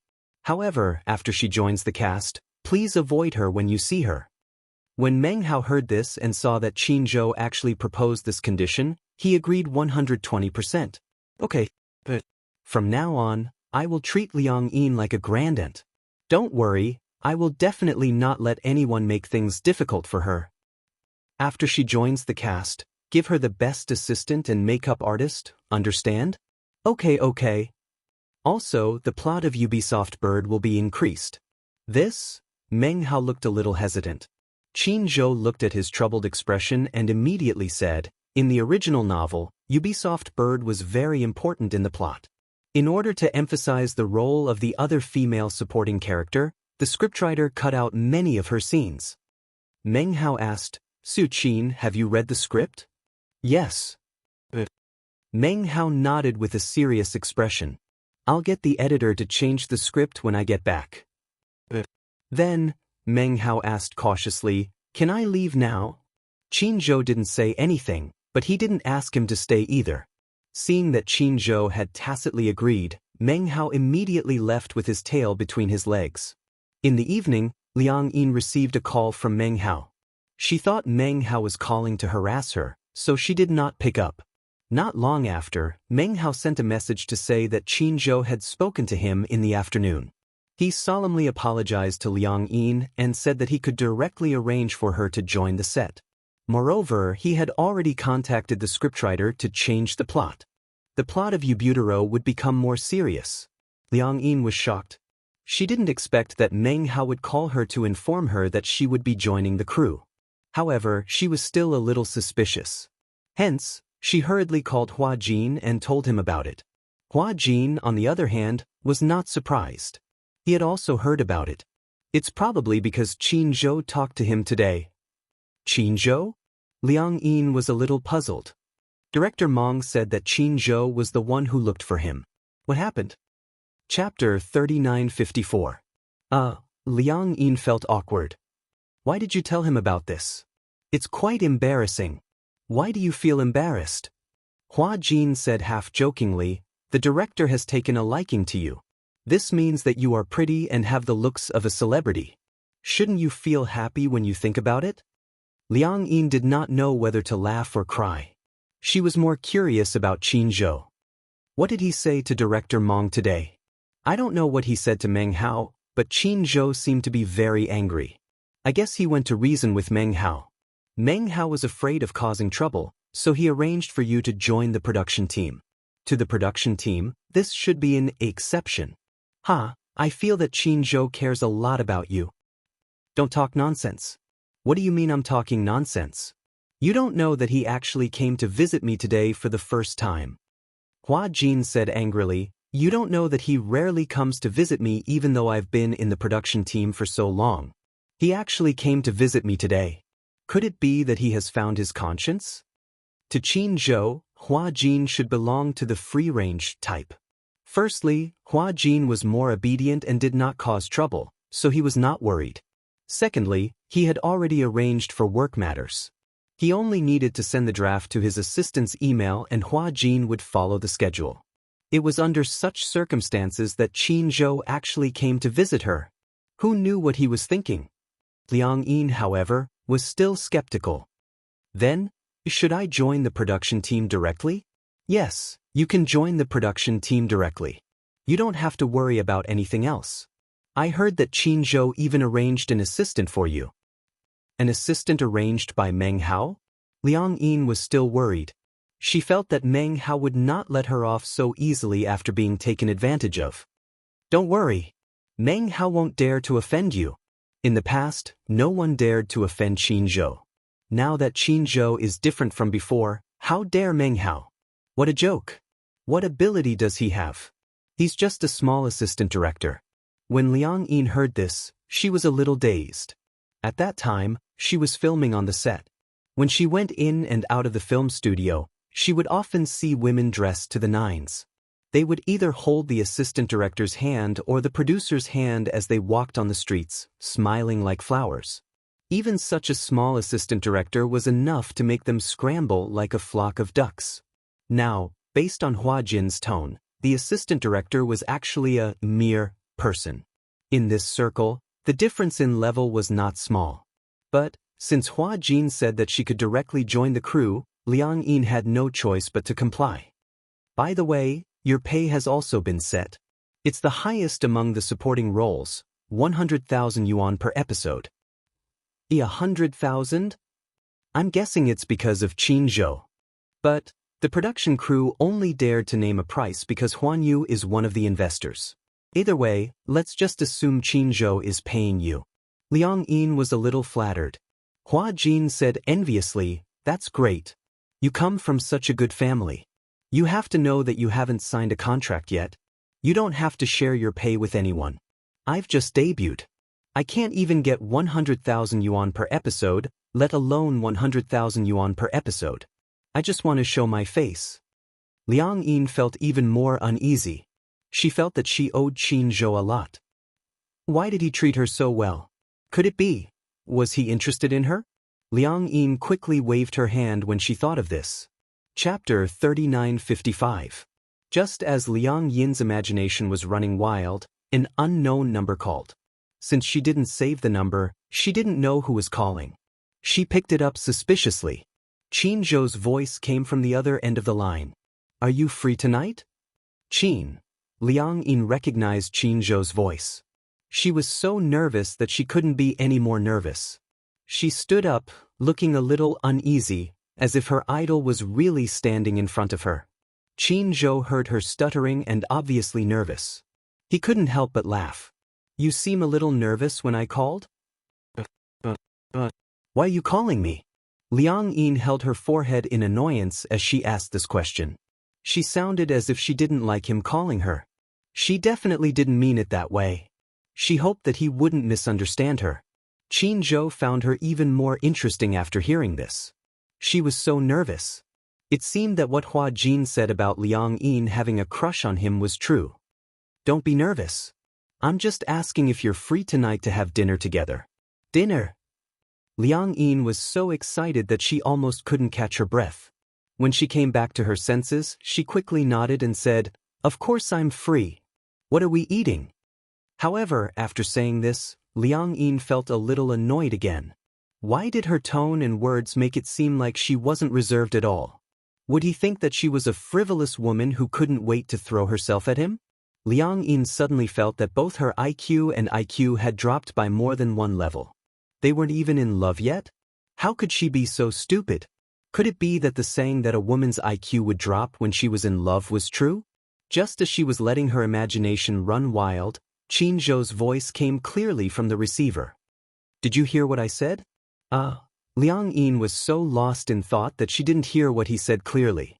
She immediately said, there seemed to be a problem with the signal just now. What did you say?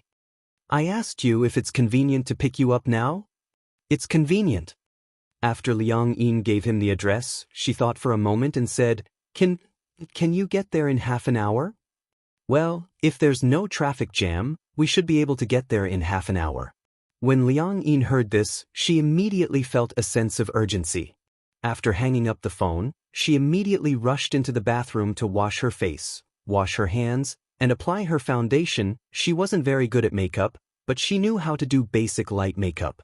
However, she didn't know if it was because she was too nervous and flustered, but she seemed to have put on too much eyeshadow and too much lipstick. Just as she was about to start all over again, Qin Zhou called and said that he was already downstairs. Liang Yin didn't have time to remedy the situation. She put on her coat and hurried downstairs.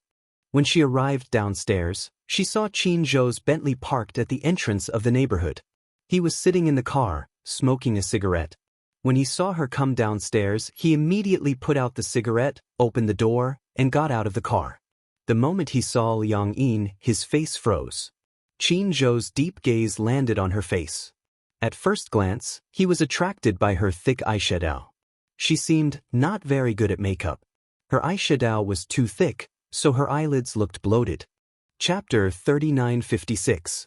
Qin Zhou asked, Did you put on makeup? When Liang Yin heard this, she became a little nervous. What's wrong? Is it very thick? Qin Zhou touched the tip of his nose and said, Yeah, it's a little thick. Like a little tabby cat. Liang Yin covered her face guiltily. She didn't have a mirror with her, so she didn't know what to do. It's cold, let's get in the car first. As Qin Zhou said this, he unlocked the car. Liang Yin lowered her head and got into the car in frustration. However, for some reason, perhaps because she was worried that she would sit too close to him, the failed makeup on her face was clearly visible. When Qin Zhou got into the car and saw that she was sitting in the back seat, he was a little surprised. Why are you sitting in the back? Well, Liang Yin said guiltily, do you want me to go up and remove my makeup? I don't really know how to put on makeup. It seems too ugly. If you don't know how to put on makeup, why do you want to put on makeup? Qin Zhou retorted. Hearing this, Liang Yin felt even more dejected. It looked like she really did put on makeup that was very ugly. Otherwise, he wouldn't have said that. Oh no. She had wanted to put on some pretty makeup to leave a good impression on him. In the end, she hadn't expected that it would backfire. Just as she was feeling more dejected, Qin Zhou suddenly said, I think you look good with makeup.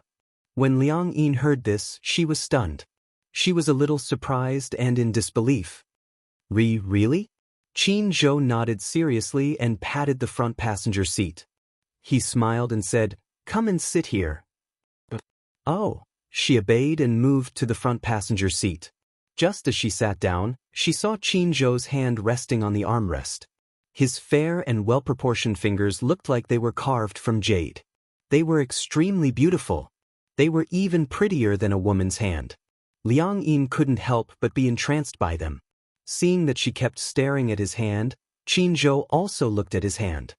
He turned it over and asked, Why do you keep staring at my hand? Liang Yin came back to her senses and looked up. When she saw him staring straight at her, she quickly turned her head and looked straight ahead. She gulped nervously, feeling unbelievably nervous. She was so nervous that her heart was thundering. Because, your hands are beautiful. Really? Qin Zhou seemed to be used to it. There's no one who doesn't think my hands are pretty. Liang Yin smiled and rubbed her hands shyly.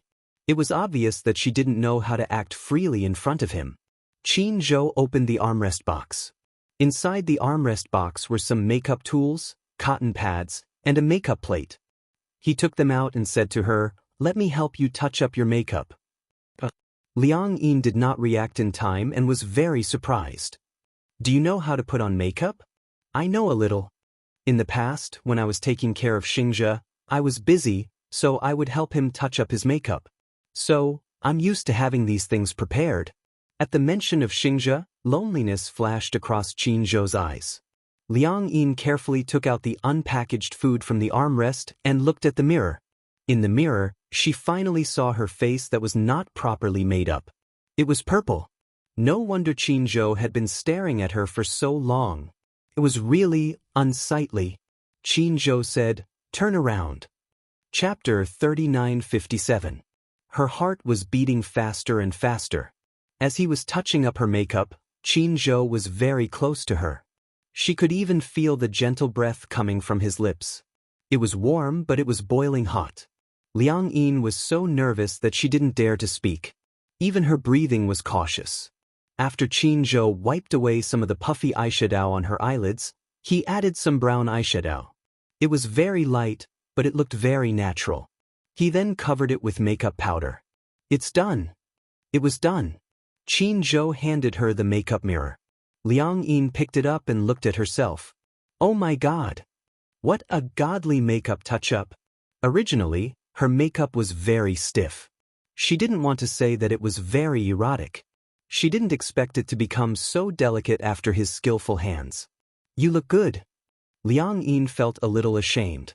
Even a man looked better than her in makeup. Her hands were so bad that they were hopeless. Qin Zhou smiled and said, "I think that with your talent, you don't need makeup unless it's a special occasion.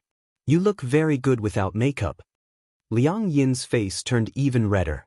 "What do you want to eat?" Qin Zhou said, "I remember that you like Western food? I know a good restaurant. I'll take you there." When Liang Yin heard this, she was puzzled and asked, "Why do you want to treat me to a meal?"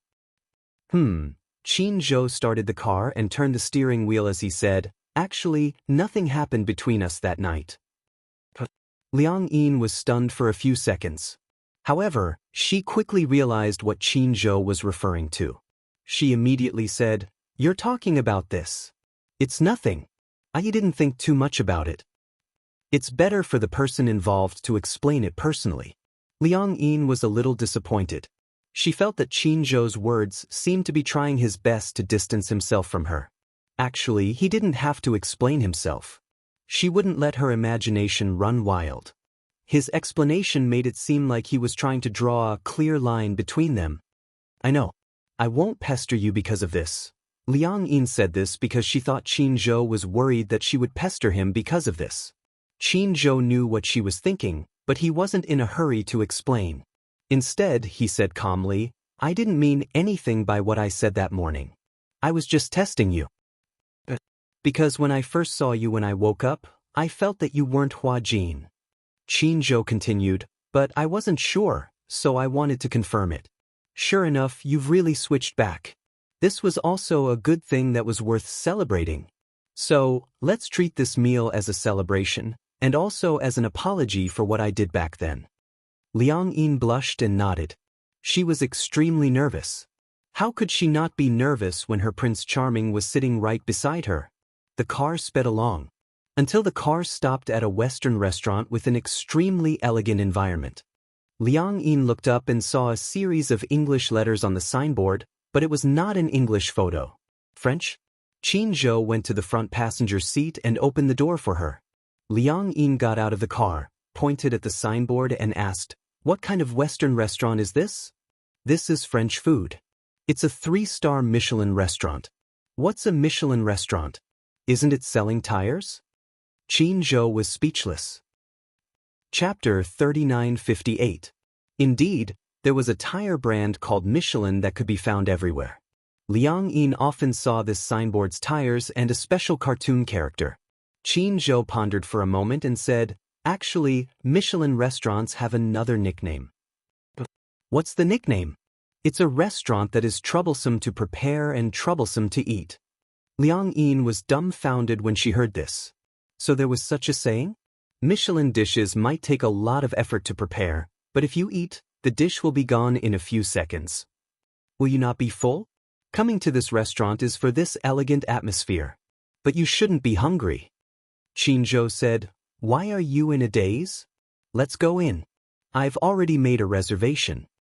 Oh, Liang Yin was about to enter when she suddenly realized that Qin Zhou had stopped moving. His arm was slightly empty as he gestured to her. "Just hold my arm." Liang Yin was a little uneasy, but she still mustered up her courage and held his arm nervously. Somehow, she felt that this action was something that only couples would do. Qin Zhou took her into the restaurant, and a waiter immediately led him to the reserved booth. Michelin restaurant had an elegant environment.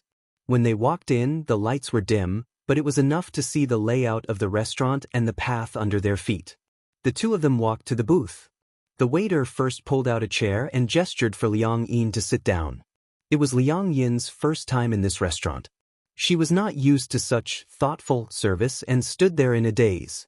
Qin Zhou said, "Sit down." Only then did Liang Yin dare to sit down.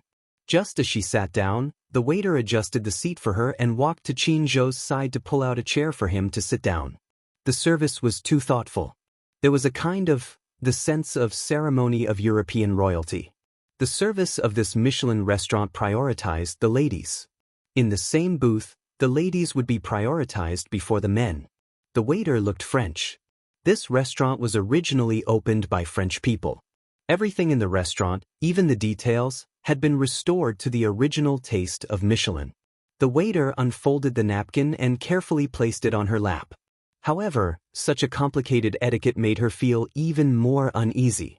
She was afraid that she would ruin the dining ceremony of the restaurant and become a joke to others. She felt that most of the people who went in and out of the restaurant were either rich or respectable, but it was her first time stepping into such an expensive restaurant. This was even more luxurious than the Western food Hua Jin had treated her to. After laying out the napkins, the waiter served 2 appetizers. There were 2 appetizers. One of them was pointed out by Qin Zhou, black truffle puff skin soup, which was bogus classic. It was said that only VIP guests could enjoy this dish, and it was not available to outsiders. On the surface, the cup looked like it was made of crispy pastry. After poking open the golden skin, one could see the warm soup inside. Liang Yin was suddenly in a dilemma. The dishes were so exquisite that she didn't know how to eat them. Previously, when he went to the Western restaurant, he still knew how to cut the steak. So, should he just drink the crispy skin soup or? Liang Yin looked at Qin Zhou, asking for advice. Chapter 3959. She took a bite and the fragrance lingered in her mouth. Liang Yin followed Qin Zhou's example. She soaked the pastry in the soup and took a bite. It was delicious. The appetizer was Hungarian cheese, which was also delicious. Just like that, she finished all the appetizers in no time. The waiter was standing at the side. When he saw Qin Zhou raise his hand, he immediately walked over and took away all the plates. However, when he saw Liang Yin eating the CD, he was surprised. Qin Zhou took a look and saw that Liang Yin was a little confused. He immediately explained, "Almost no one eats all the appetizers here. Because it's delicious. It's okay. It's nothing. It's just that most people are picky. Moreover, they're afraid that if they eat too much appetizers, they won't be able to eat the main course." Isn't this the main course? The main course hasn't been served yet. Usually, one dish is the only dish on the table. When the appetizers are taken away, the next dish will be served. I see, she had learned something new. Liang Yin smiled and said, "It's delicious. If you didn't treat me, I wouldn't have known that there was such delicious Western food." This Michelin restaurant is considered authentic. The taste is quite good. Qin Zhou's taste was also more picky. The restaurant that he chose would definitely not be bad. Then, the main course was served one after another. The music in the restaurant was soothing and gradually calmed Liang Yin's nervous mood. Parmesan soufflé, Bayern boiled eggs. When the burgundy snail was served, Liang Yin's face gradually showed a trace of embarrassment. "This is snail, burgundy snail. It's delicious." Snail? Can snails be eaten? Snails are cultivated artificially. Their meat is very tender. When Liang Yin saw the snail, the image of a snail with 2 antennae slowly wriggling on the ground on a rainy day appeared in her mind. It was sticky and she could even see mucus. It felt difficult to eat. Liang Yin was a little hesitant. Qin Zhou knew that she didn't dare to eat it. Those who weren't used to French food might flinch at the sight of snails. Actually, close your eyes and don't care what ingredients it's made of. Just try it. Perhaps because of Qin Zhou's encouragement, Liang Yin did not want to disappoint him. So, she closed her eyes and took a bite. If he forced himself to forget that it was a snail, the fat and tender texture and the sweet and fragrant juice were indeed delicious. However, when he thought about the appearance of the snail, he still found it hard to swallow. However, Liang Yin obviously gave him face and swallowed it. However, the expression on his face when he swallowed the pill was clearly a little conflicted. Qin Zhou couldn't help but laugh. After all, to her, eating snails was no different from eating earthworms. Is it good? Not bad, but if you're not used to it, just put it aside. It's fine. It's a waste not to eat. Liang Yin closed her eyes again and took another bite. She had even eaten silkworm pupae before, so what was there to be afraid of snails? It was just a mouthful of protein. After temporarily ignoring the snail, Liang Yin no longer held any grudges. She ate the 3 snails and wiped the corners of her mouth with a napkin. Actually, if you ignore the fact that it's a snail, this dish is quite delicious. Qin Zhou pursed his lips and smiled. He raised his wine glass. Cheers. Liang Yin also raised her wine glass. Ding. The glasses clinked. Chapter 3960. Liang Yin was a little afraid of getting drunk. She didn't know how she would behave when she was drunk and whether she would make a fool of herself. So she asked, "Will I get drunk?" That depends on your alcohol tolerance. However, no matter how bad your alcohol tolerance is, at least you won't get drunk after drinking this glass. Qin Zhou paused and said half-jokingly, "But if you can't drink, don't force yourself. I don't accept scams." Liang Yin pursed her lips and smiled. She suddenly felt that it was very comfortable to get along with humorous men like Qin Zhou. It was no wonder that people said that when they were young, they liked to chase after young, fresh meat because they were handsome and had a youthful aura. However, most women still ended up with mature and steady men. Qin Zhou was a typical mature man. At this moment, the lights in the booth suddenly dimmed. Liang Yin was shocked. She thought that there was a power outage. But if there was a power outage, the lights wouldn't have dimmed so gradually. Qin Zhou saw Liang Yin's surprised expression and immediately said, "This is a special program for this restaurant." Special program? While Liang Yin was still curious, she saw the holographic projection lights above her head emit a glassy color that wasn't dazzling. Then, this charming and resplendent light gently fell on the white tablecloth. Such a big table now became a natural projection screen. The entire tablecloth was rendered into the Milky Way by the lights. It was too beautiful. It was so beautiful that it was suffocating. Liang Yin sucked in a breath of cold air. She didn't expect that the white tablecloth, which she thought looked ordinary when she sat down, would be so ordinary. She didn't expect that a holographic image would give her the feeling of being in a dazzling galaxy. "It's so beautiful." Qin Zhou smiled and looked at Liang Yin. Liang Yin looked at the resplendent lights in a daze. Along with the music, all kinds of beautiful effects were created. "Can I take a picture?" "Of course." After getting Qin Zhou's approval, Liang Yin quickly took out her phone, took a picture, and uploaded it to her WeChat moments. She often used WeChat, but she didn't have many friends on it. Hua Jin was also there. Not long after Liang Yin uploaded the post to her WeChat moments, Hua Jin saw it. He went to look for Qin Zhou furiously and sent him an angry emoji. "Qin Zhou, you guys had a secret meeting behind my back and even went to eat a Michelin 3-star restaurant. Why didn't you bring me along?" Qin Zhou took out his phone and saw that it was a message from Hua Jin. He glanced at it and threw it aside, ignoring it. Hua Jin went to harass Liang Yin again. "Okay, you guys went to have fun behind my back and left me alone in the hotel." Liang Yin replied with a snickering emoji. "Hee, I won't bring you. Hua Jin exploded in anger and sent an aggrieved kitten emoji. In the blink of an eye, tears flowed like a river. "If there's good food next time, I won't bring you guys along." Liang Yin smiled and replied with a tongue-out emoji. Then she ignored Hua Jin. Qin Zhou saw that she was holding her phone and guessed that it was a message from Hua Jin. he asked. Hua Jin went to harass you? Yeah, he said that we didn't bring him to Michelin and he was angry. Qin Zhou snorted. Did I not bring him here to eat enough? He must be sick of it. Do you guys come here often to eat? Chapter 3961. Liang Yin lifted the wine glass and took a sip of champagne. Perhaps it was because of the small amount of alcohol, but her face turned red all of a sudden. On the way back, Qin Zhou had been drinking, so he called the chauffeur to help Liang Yin into the car. She was obviously a little drunk and a little groggy, but she wasn't exactly drunk. She only felt that Qin Zhou's voice was a little ethereal and distant. The heater was turned on in the car, so it was very warm. Liang Yin leaned against the seat and felt her head suddenly become heavy and groggy. Seeing that her head was swaying, Qin Zhou simply reached out his arm and put it around her shoulders so that she could lean on his shoulder. For some reason, at that moment, Liang Yin suddenly became clear-headed. Even though she had indeed drunk some wine earlier and felt a little tipsy, Qin Zhou's action had undoubtedly startled her awake.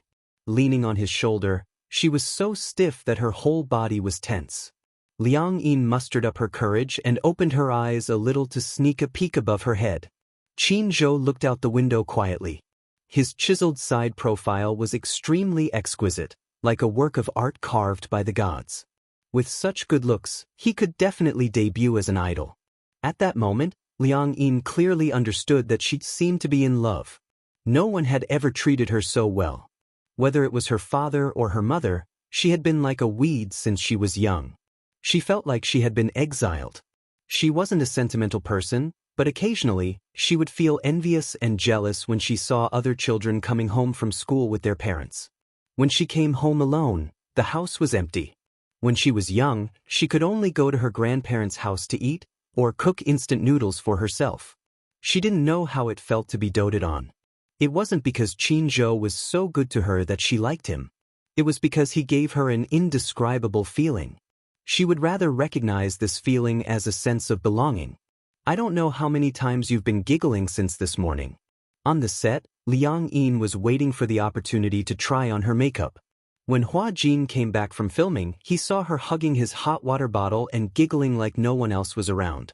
He walked over grumpily and snatched the hot water bottle from her arms. He glanced at her and said, "How much longer are you going to giggle like that?" Liang Yin snapped back to her senses. She glanced at him and quickly stopped giggling. Have you passed? Yes. Wait for the next one. Hua Jin sat down and looked at her expression suspiciously.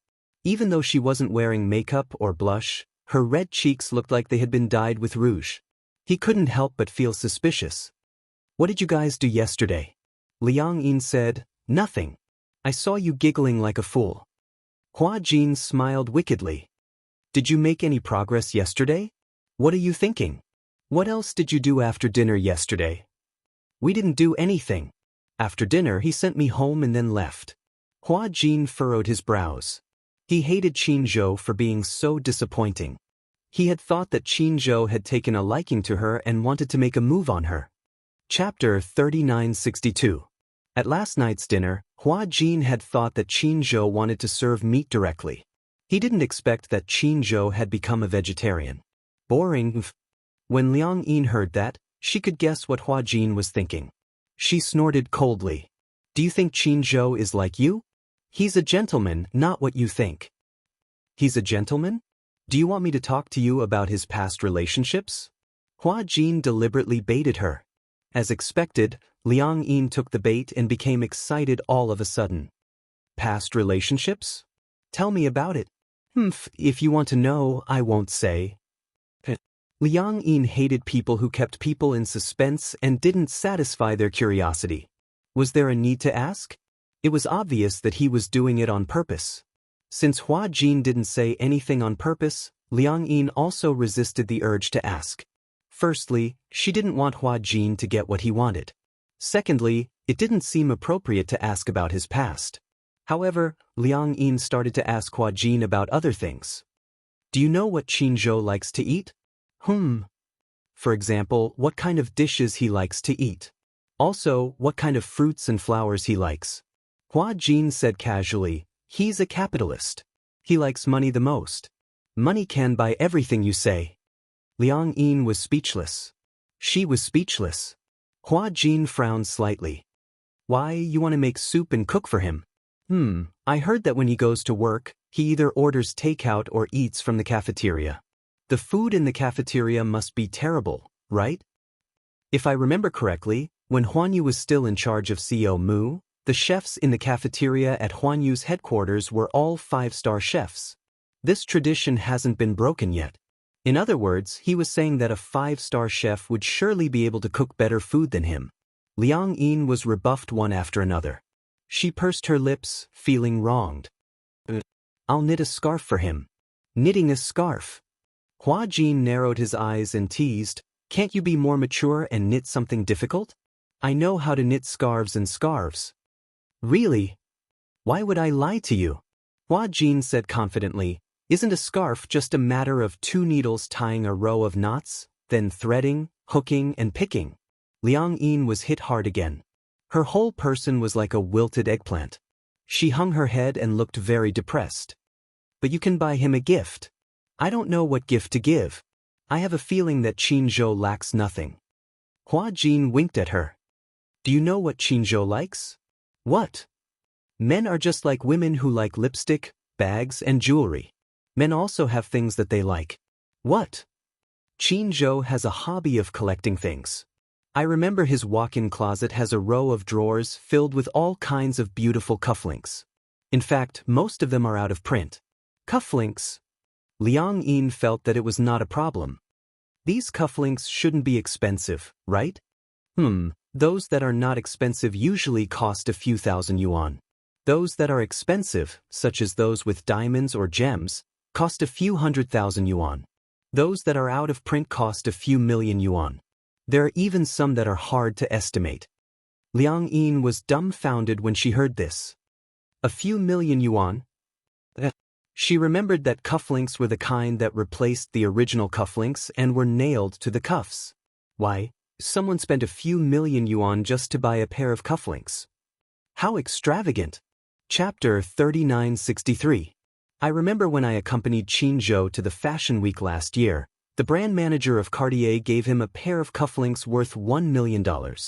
There are also Bulgari and Hermes. Qinzhou prefers Bulgari and Versace. These 2 brands are the most common in the cufflinks at home. Liang Yin was already dizzy from listening to them. She felt that the $1 million she held tightly was not worth mentioning in front of these 2 brands. Evil capitalists. Wasn't the gap between the rich and the poor a little too big? After trying on her makeup, Liang Yin hailed a cab and went to the department store. Standing at the Bulgari counter, she was still dizzy. Should she buy it? If she did, what reason should she give to Qinzhou? Liang Yin thought hard and finally came up with a reason. Just say that I'm thanking him for treating me to a Michelin restaurant. But it's decided then. She put her hand in her pocket and held the bank card tightly. Because she had been holding it, the cold bank card felt warm. Liang Yin walked into the Bulgari counter, trembling with fear. The reason why she was trembling with fear was that Bulgari's magnificent facade was a little dazzling. Even the staff at the counter were exquisitely dressed and good-looking. Let's walk around first. It was better to take a look at the price. Otherwise, if she asked, it would be hundreds of thousands or millions. What should she do if she couldn't afford it? That would be awkward. She felt that this kind of store was not a place for her. Liang Yin strolled around the counter as if there was no one else around. The staff in charge of the store sized her up and didn't pay much attention to her. No one came forward to serve Liang Yin. Those who worked in such a counter were all elites. Which one of them didn't have extremely sharp eyesight? Just by looking at her from head to toe, they could tell what brand she was wearing. Liang Yin was wearing clothes bought online. At most, they cost a few $100s. Which of the people who came in and out of these counters wasn't a rich lady wearing a mink coat or a successful man accompanied by a beautiful woman? She was probably a poor person who saw Bulgari and came to shop out of curiosity. Seriously, why would poor people come to visit Bulgari?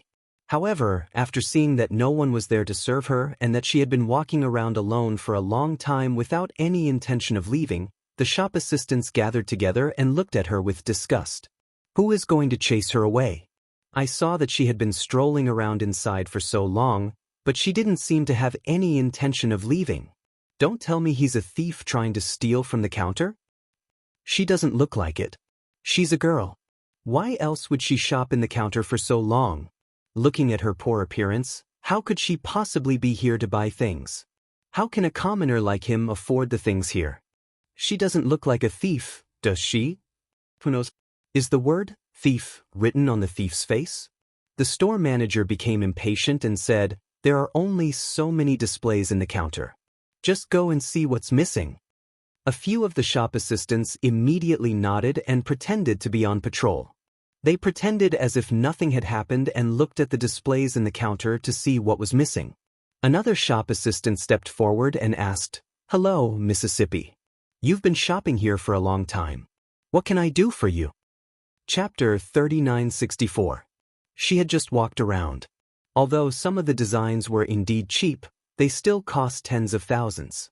Moreover, they were not considered good-looking. Even a layman like her felt that they were not good-looking, let alone Qinzhou. Most of the good-looking designs cost 5 or 6 figures. Some of them did not have a price tag, so she did not dare to ask. She was afraid that she would not be able to afford them and would be looked down upon. Actually, Liang Yin was very sensitive. From the moment she walked into the counter, she could sense that the people at the counter were not very friendly towards her. For example, before entering this counter, she saw a woman dressed like a noblewoman being bowed and sent away by the shop assistant. Her smile was as flattering as it could be. When she turned around and saw her entering the counter, the heat on her face quickly cooled down, and her expression changed faster than flipping through a book. Liang Yin felt that she was being looked down upon, so she simply looked around herself and did not bother others. Now that the staff saw her, she took the initiative to ask. However, her tone was neither cold nor warm, and there was no intention of welcoming her. Instead, it sounded like she was driving her away. Liang Yin did not feel good when she heard this. However, on second thought, no matter how bad it was, she still had a lot of money on her. After all, Hua Jin had given her $1 million. This $1 million could not possibly not be enough to buy a pair of cufflinks here. Thinking of this, she became self-righteous again. "I want to buy a pair of cufflinks." Seeing that she had spoken, the staff was a little surprised. She had thought that since she had obviously come forward to drive her away, she would ask for a snub and quickly leave. She did not expect her to say that she wanted to buy cufflinks. "Who do you want to buy it for?" Liang Yin pondered for a moment and said, "I'm buying it for my boyfriend." "I see." The staff gave a fake smile and suddenly reminded her dryly, "Our things here are not cheap. A pair of cufflinks would cost at least 5 figures. Are you sure you want to buy it?" She asked so tactfully because she wanted to indirectly remind her that the things here were expensive and not cheap. She had to think carefully. What if she eagerly introduced them and the customer thought that they were expensive and did not want to buy it? Then wouldn't she be wasting her breath? It was not that they were too snobbish. Indeed, sometimes in order to welcome a customer, the customer only came to the counter to take a look. It was nothing more than wanting to see the true face of the luxury goods. In fact, they did not really want to buy it. However, he still had to entertain the customers who entered the store.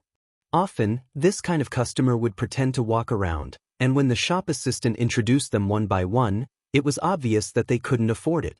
They would even pompously say, "It's not to my liking," and leave. As for the really good customers, they were snatched away by other colleagues. On the surface, these counter clerks got along well with each other, but in fact, all of them were very clear-headed and astute. Why would they go against their own performance? Therefore, for such customers, the staff would push all the blame to their new colleagues. When Liang Yin heard what she said, she was a little displeased. "If you can't afford it, why are you here?" On the surface, the shop assistant was smiling, but in her heart, she was cursing. She had heard such words countless times. Often, there would be some old ladies dressed in gaudy clothes, pretending to be rich ladies, who would come to the counter to shop, but in the end, they would not buy anything. "Okay, then take a look and see if there are any designs that you like." Liang Yin looked again and felt that there were no designs that looked particularly good in the counter. "Are all the designs here?" Chapter 3965. Of course not. These are the more affordable designs in our store. The really expensive ones have been kept away because many customers touch them with their hands. If the sweat on their hands gets on those gems and diamonds, it will affect their luster. Oh, Liang Yin's eyes darkened when she heard this. The designs on the outside looked so mediocre, but the prices were already in the tens of thousands.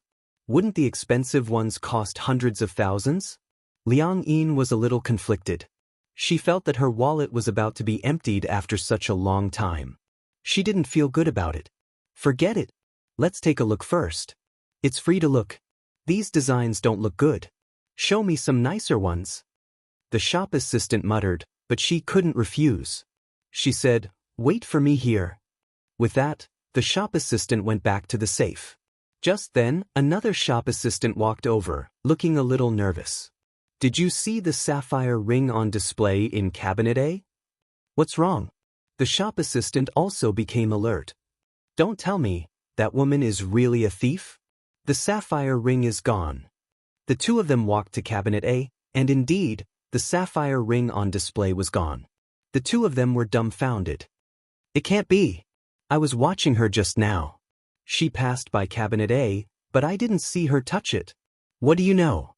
Some thieves are so good at stealing that they can steal things without anyone noticing. Don't let her go. Ask her clearly and I'll ask the store manager. I'm afraid she's been released." The shop assistant turned back and walked to Liang Yin. Seeing that she had returned empty-handed, Liang Yin was a little puzzled.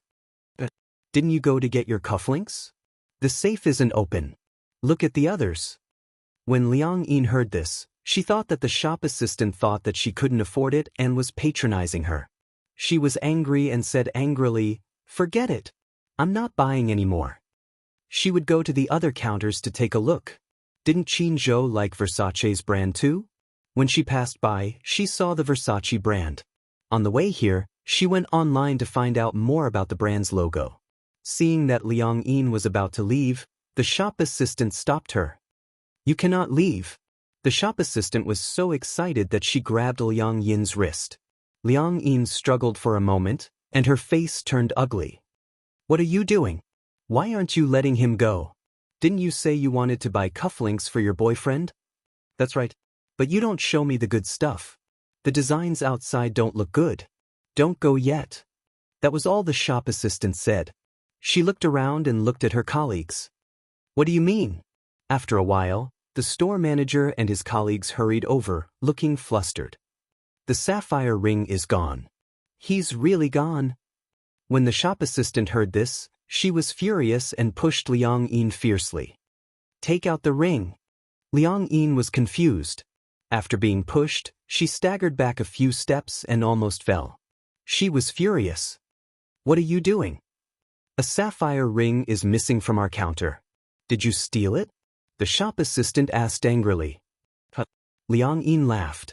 So she was being treated as a thief. Chapter 3966.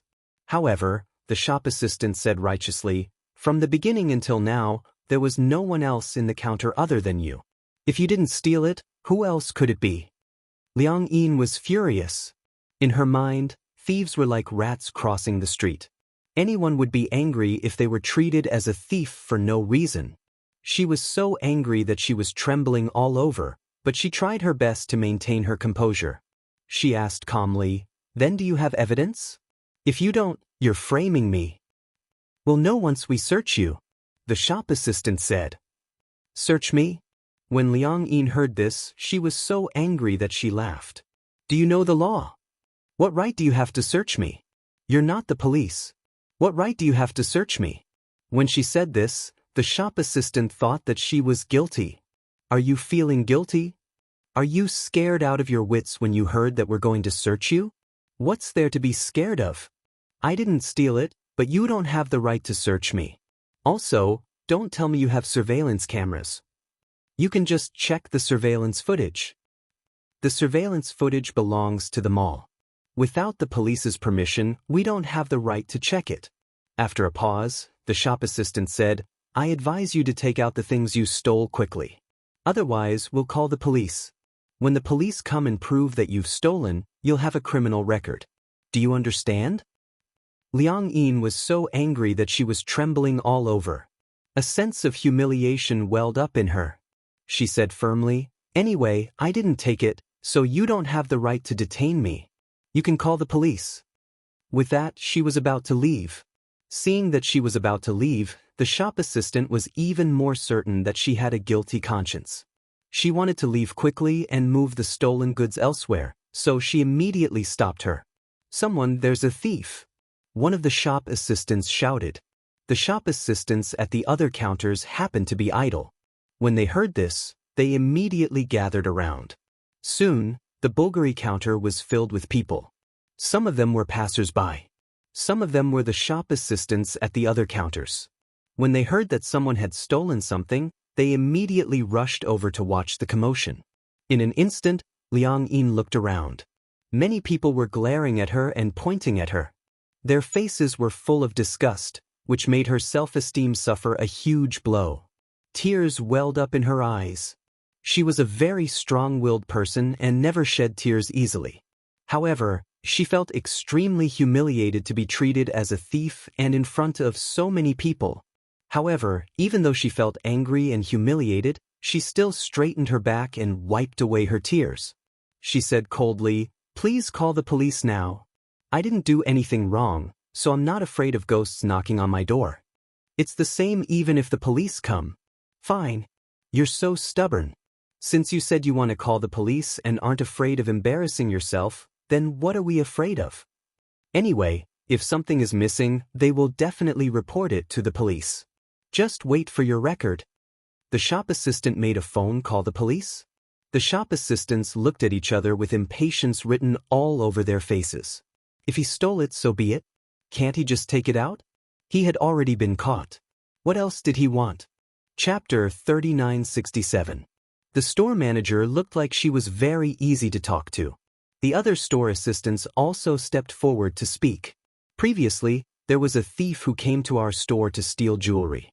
We caught him red-handed and called the police. Because the amount involved was huge, he was sentenced to 7 years. Bulgari's items are not cheap." The store manager hurriedly said, "This sapphire ring is worth more than 900,000. The amount involved is huge, so you have to think carefully." Liang Yin was fearless. "I didn't take it. You can call the police. If it's verified that you're slandering us, I'll go through legal proceedings and sue you for violating my rights." The store assistant who received her heard this and spoke without thinking, "Huh? Who are you trying to scare? We're framing you. Don't bluff too much." A store assistant from the Chanel store next door walked over and tugged at her sleeve. "She doesn't look guilty at all. Could it be that you're framing her?" "Not guilty? That's all an act. Didn't you see just now? If we hadn't stopped her, she would have left. If she's not guilty, then what is she? Also, you didn't see how she trembled when she heard that we were going to do a body search. If she's not guilty, then what is she?" After a while, the police arrived. Usually, there would be police stationed next to the shopping mall. 5 minutes after the police call, the police would rush over. Seeing that the police had arrived, the store assistant immediately went up to them and gave them a brief account of the situation. "She stole a sapphire ring from our store." Liang Yin was furious. "I didn't." 2 police officers came. One was in charge of recording and the other was in charge of questioning. The police officers walked over and pointed the camera at her. The other one questioned, "They said you stole something? Are you going to say that you're going to search me?" The police officer smiled and was considered to be more amiable. "We won't. We don't have a search warrant, so we don't have the right to do a body search." Liang Yin pursed her lips when she heard this. "Thank you." The store assistants couldn't sit still when they heard this. "Officer, she's the only one in the store since just now. There's no one else. She must have stolen it. Before she came, I still saw the sapphire ring. When I looked at it just now, it's gone." "Don't the police have the right to check the surveillance footage?" Liang Yin paused and asked, "There must be surveillance cameras in this counter, right? Why don't we just take a look at it?" The shop assistant was a little anxious. "You just don't want to let us search you because you're guilty." Liang Yin said loudly, get your facts straight. It's not that I'm guilty. It's just that you don't have the right to do so. Alright, stop arguing. Seeing that they were arguing, the police officer snorted and said to the shop assistant, "Have you checked properly? Could it have been put away or something? Most people wouldn't dare to touch such an expensive item. We've checked, but there's nothing." "Alright, let's go to the surveillance room and retrieve the footage." The shop assistants and the store manager had no objections. Hence, the police officers brought the store manager and Liang Yin to the mall's surveillance room. When they entered the surveillance room, they showed their police badges, and the police officers instructed the security guards to retrieve the surveillance footage of the Bulgari counter.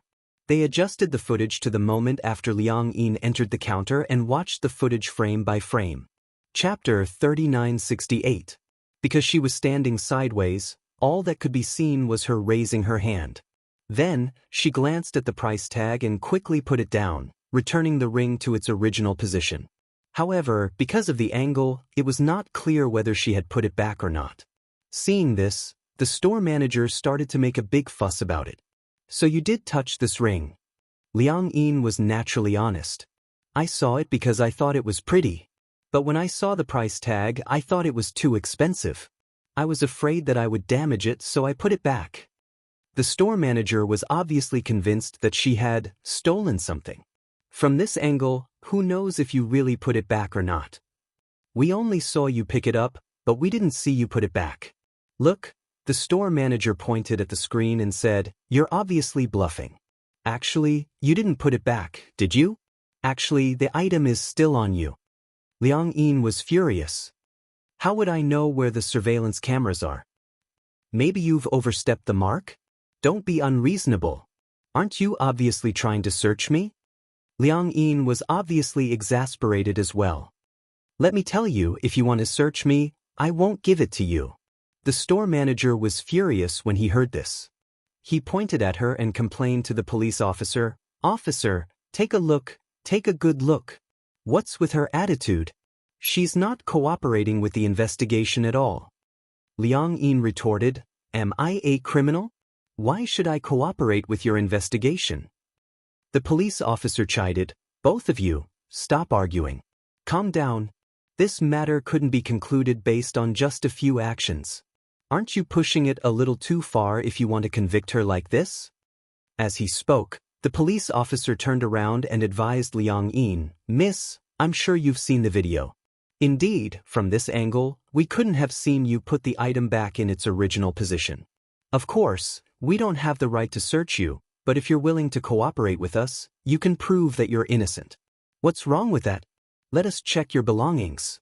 If you really don't have anything, you just have to cooperate with us to make a statement and you can go home. Nothing will happen." Liang Yin insisted, "I'm only following the rules. Unless you have a search warrant, I promise to cooperate with you. If not, no one has the right. This is also my right.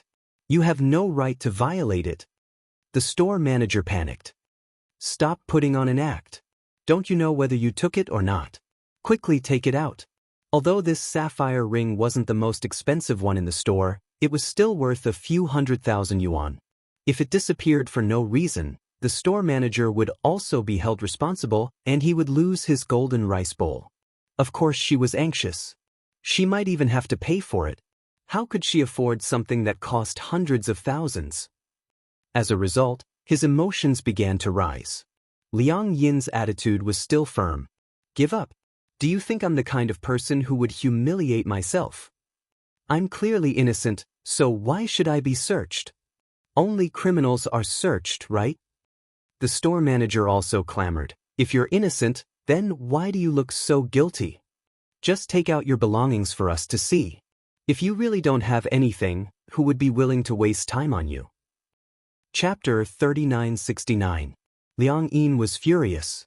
She pursed her lips. She wanted to cry, but she held it in and swallowed her grievances. If she were to show weakness in front of such a person, that would be the greatest insult to her. The two of them continued to waste time. The police were in charge of looking at the surveillance footage. After looking at it, other than the one suspicious point, they couldn't find any problems. They were at their wits' end. Could it have fallen into a corner? The policeman proposed such an idea. The store manager immediately said, "That's impossible. There can't be a blind spot." Liang Yin retorted, "Who knows if you stole it?" The store manager retorted angrily, "Watch your mouth." Liang Yin ignored her and sat down on the chair with her back facing the store manager. She didn't say a word.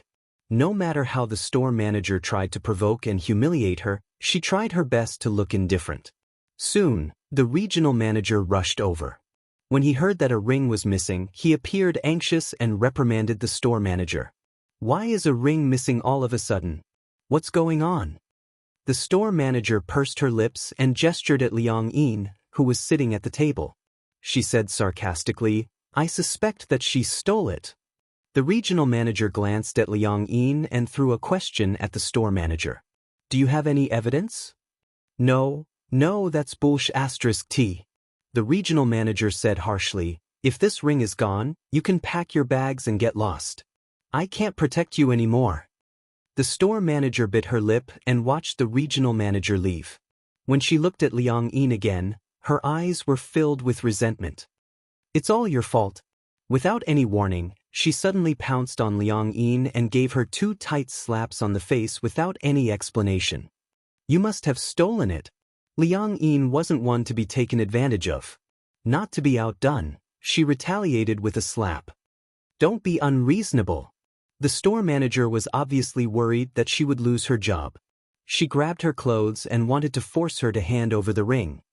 "You're not willing to let us search it because you have a guilty conscience. You're not willing, right? This is not up to you." As he spoke, he reached out to touch her pocket. The two of them started to wrestle. However, the store manager was obviously anxious.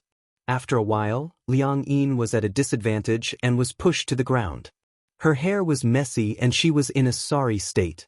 Covering her burning face, she still stubbornly refused to shed a single tear. The police hurriedly came up to stop them and finally separated the two of them. The store manager shouted, "Officers, she's the thief. Take her back to the police station for investigation. Search her body. I guarantee you'll find something." Liang Yin's eyes were red as she glared at her fiercely. Once again, she explained hoarsely, "I didn't." After saying that, he was so angry that his whole body trembled. At this moment, his phone suddenly rang. Liang Yin realized that the voice came from her bag. She took out her phone and saw the name, Qin Zhou. At that moment, for some reason, tears fell helplessly from her eyes. "Cry. You're still crying. What right do you have to cry?" Liang Yin ignored her. She didn't want to pick up Qin Zhou's call. After all, she was in such a sorry state and she didn't want him to see her in such a sorry state. However, Qin Zhou called again. Liang Yin guessed that something must have happened, so she picked up the call. Chapter 3970. Liang Yin held her breath but didn't say anything. However, Qin Zhou sensed that something was amiss from her heavy breathing. "What's wrong? Are you crying?" Liang Yin knew that she couldn't hide it any longer. She covered her mouth and choked out, "I'm fine." Qin Zhou was sure that she was crying. He knew that she had been wronged. His tone wasn't anxious as he asked gently, "What happened? Tell me." Liang Yin didn't want to talk about it. However, Qin Zhou was very capable. His tone was gentle and extremely patient. Soon, Liang Yin's psychological defenses were completely broken. "I didn't steal anything," she choked out. "I really didn't. Why don't you believe me?" Qin Zhou finally felt a little nervous. "Where are you?" "I'll come over right away." Seeing that she was stammering, the store manager didn't think twice before snatching her cell phone and speaking into the microphone. "Hello, I'm the store manager of the Bulgari counter. May I know how you are related to her?" Liang Yin panicked and reached out to snatch her cell phone back. However, the next second, she heard the store manager's suspicious tone. "Are you her boyfriend?" Boom, it was as if something had exploded in her head. She widened her eyes in shock. "Qin Zhou, what did he say over the phone? He claimed to be her boyfriend." She found it hard to believe. "In any case, come over here. Your girlfriend is suspected of stealing jewelry and is being detained by the police." The store manager told him the address. 20 minutes later, Qin Zhou arrived very quickly. He had been driving past the department store and had wanted to ask Hua Jin and Liang Yin out for dinner to discuss the contract signing. He had made a call, but when he heard that something had happened, he immediately turned around and rushed over. Qin Zhou pushed open the office door and saw the layout of the room. The police stood beside the surveillance camera while the store owner crossed his arms in front of his chest, looking very arrogant. Meanwhile, Liang Yin was slumped on a chair. Her messy hair covered half of her face and her expression couldn't be seen clearly. However, she was curled up and looked very lonely, like a frightened rabbit. When the store manager saw Qin Zhou, he was shocked. Qin Zhou was wearing a suit. Anyone with a discerning eye could tell at a glance that he was an elite. He was handsome, tall, and had an inviolable aura. For some reason, his appearance made the store manager feel a little guilty. Was this her boyfriend? He seemed to be a wealthy and respectable person. With such a boyfriend, the suspicion of stealing was not high. However, there were also rich people who stole things. Perhaps this woman had some special fetishes. Thinking of this, she forced herself to calm down. Qin Zhou didn't even look at the others. He walked straight to Liang Yin and gently placed his hand on her shoulder. Liang Yin's shoulders trembled slightly. She finally raised her head and looked at Qin Zhou. Tears welled up in her eyes, but they refused to fall. She didn't dare to look at him, afraid that he would see her in such a sorry state. Qin Zhou raised his head and finally glanced at the others. He snorted coldly and said, "Can anyone explain this to me?" Just as the police were about to say something, the store manager beat them to it and explained the ins and outs of the matter clearly. When Qin Zhou heard this, he sneered, obviously disdainful. Chapter 3971. The store manager was speechless. "Very well," Qin Zhou said politely, "get your manager here." "A manager?" The store manager said, "Chase our regional manager away." "I didn't mean the regional manager." Qin Zhou said again, "Get your general manager here." The store manager said tactfully, "We don't have the authority." Qin Zhou smirked. "Oh, is that so?" He sent a text message. After about 10 minutes, the general manager of the mall rushed over.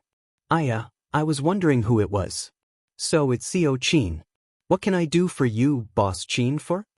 The store manager and the police officer were completely dumbfounded. Especially the store manager. His mouth was so big that it could fit an entire egg. In the past, the big shots who were high and mighty in front of them had to bow and scrape in front of this man? Who exactly was this man? Qin Zhou was a man of few words. He only said, "My girlfriend was arrested as a thief when she was shopping in your mall. Now, your store manager wants to do a body search. What do you think?" When the manager heard this, his face turned a little pale. He turned around and questioned the store manager, "What's going on?" The store manager said submissively, "I suspect that she stole something and hid it on her body. I want to check her." "She stole something?" The manager was dumbfounded. "Who is she?" "She works for CO Qin. Why would she need to steal?" "You must be kidding me." But after she touched the sapphire ring, it disappeared without a trace. "It's normal for me to be suspicious." The store manager tried his best to explain himself. When Qin Zhou heard this, he found it interesting. "What a normal person." He continued casually, "It's not that I can't do a body search. My girlfriend is suspected and I have to prove my innocence. If the results show that I'm guilty, I'll bear all the consequences and responsibilities. But if I'm not, I'll have to trouble your mall to give a reasonable explanation and compensation. Also you." Qin Zhou's gaze suddenly fell on the store manager. "Get out of here." His tone was calm, but there was an air of authority about it. When the store manager heard this, he was nervous and unhappy. No matter how big of a figure he was not the management of this mall. What right did he have to say that he should get lost just because he was told to? However, the mall manager knew that he couldn't afford to offend a ruthless person like Qin Zhou. Thus, he quickly smiled and said, "Why do you need to search me? You're making a mountain out of a molehill. We're not the ones making a big deal out of nothing." Qin Zhou naturally categorized Liang Yin as the same as him. When Liang Yin heard this, she did not say anything. However, with Qin Zhou around, She felt an inexplicable sense of security. Even though she had Qin Zhou's support, she still explained, "I came to the counter because I wanted to buy some jewelry, but the staff at the counter obviously didn't want to serve me. Just as I was about to leave, I was stopped. They said that they suspected me of stealing, but I said I didn't steal, so I really didn't steal. If I had stolen, I wouldn't have been able to get away with it. If it's not mine, I shouldn't take it. Even a child knows this." After a pause, she continued, "Similarly, respecting a person's character and dignity is a basic principle. Doesn't your mall have this basic principle?" This was a serious matter, but it was a human rights issue. Chapter 3972. This was a serious matter, but it was a human rights issue. The manager did not dare to be negligent. Although Qin Zhou had said that he was willing to be searched, the problem was, did he dare to? Qin Zhou's gaze was cold. If one were to use an idiom to describe the expression on his face, it was frighteningly gloomy. It was a kind of coldness that Liang Yin had never seen before. When Qin Zhou said that she was willing to cooperate with the search, she didn't feel sad at all. She knew that Qin Zhou wouldn't let her suffer any losses. At that time, if he was really searched, not only would the store manager be fired, he would also lose his official position. Even if this woman really stole hundreds of thousands of yuan worth of jewelry, he would not dare to search her. If he really found something, he would offend Qin Zhou even more. Hence, the manager naturally wanted to turn the tide. "Xiao Qin, this is our fault. We are very sorry that this lady had a bad shopping experience. We will definitely improve our service standards in the future. At the same time, we absolutely believe that this lady is absolutely innocent. We will definitely not do a body search. Please rest assured." The store manager was hesitant. "But, manager, shut up." The manager turned to her and scolded, "You work at the Bulgari counter, right? As the store manager, don't you know the purpose of the counter? That is to respect the customers. How on earth did a person like you become a store manager? From today onwards, you are no longer the store manager of Bulgari. Pack your bags and get lost." The store, shut up. The manager was afraid that she would speak too much and offend Qin Zhou. If she said another word, he would strangle her to death. The store manager had some foresight. When she saw the manager's fierce gaze, she immediately understood that even if this woman really stole the jewelry, there was nothing she could do. At this moment, the store manager heard her cell phone ring. She was puzzled. She picked up her cell phone and saw that it was a call from one of the employees. She walked to the side and answered the call quietly. As soon as the call connected, she heard the excited chatter of the employees. "Store manager, we found the ring." "Huh?" The store manager did not react in time. What was going on? Didn't they say that the ring was missing? How did they find it again? What was going on? Her mind was blank, as if it had been bombed by an atomic bomb. "Oh, it's Lin Lin." The ring fell into the gap of the ring holder. She looked for it for a long time but could not pry it open. It's here, it's here." This was great news. The store manager's face turned pale. She found it.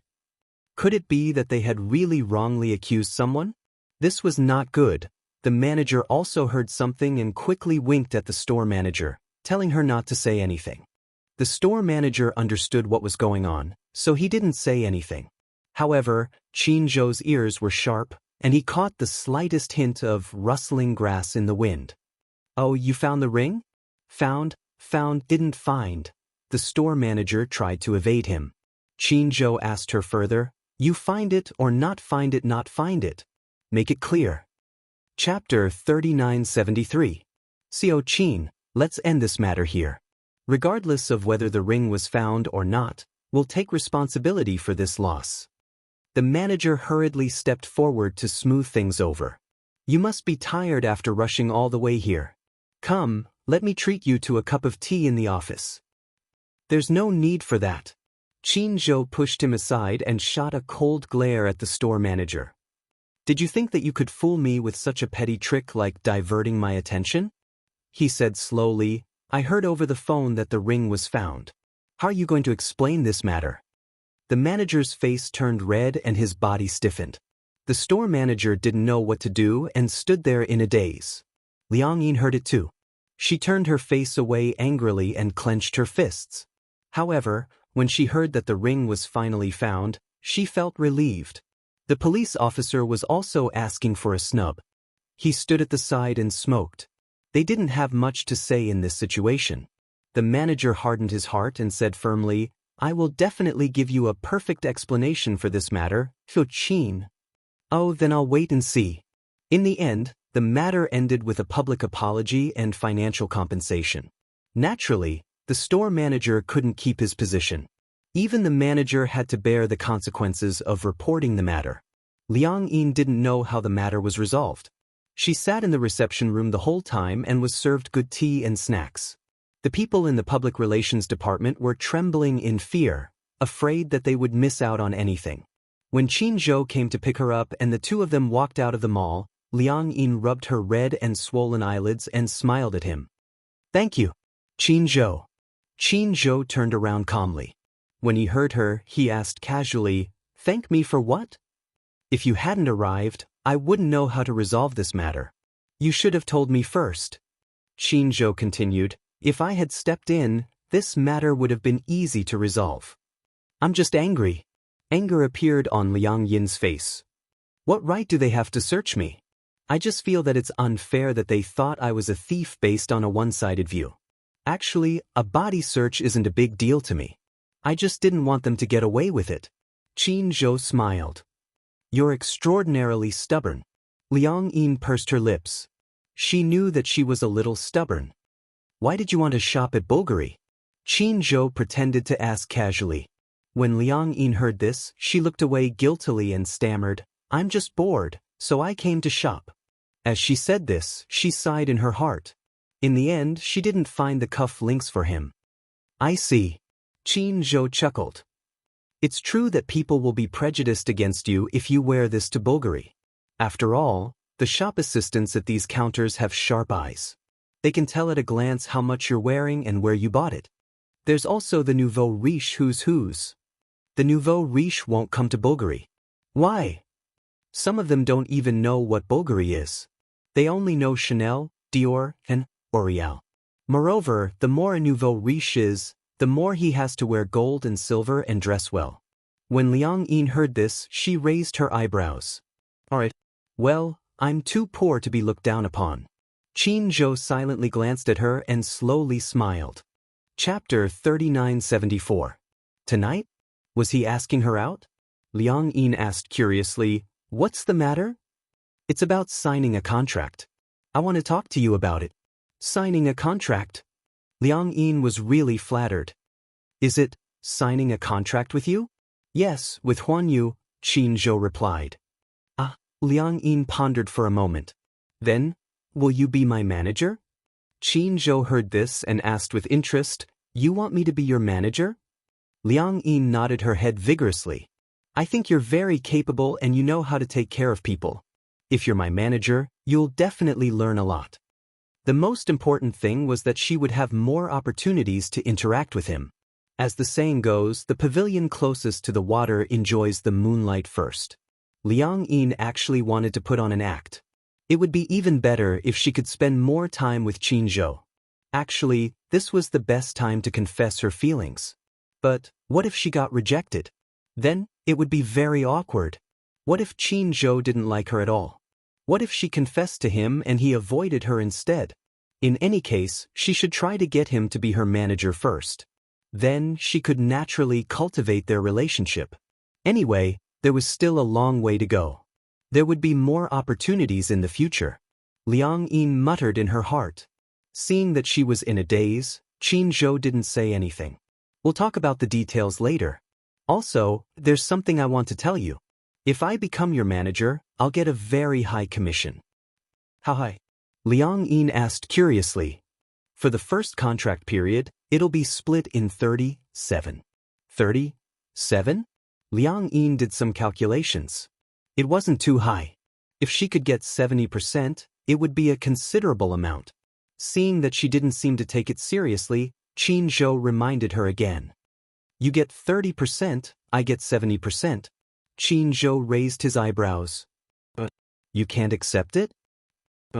I'm okay with it.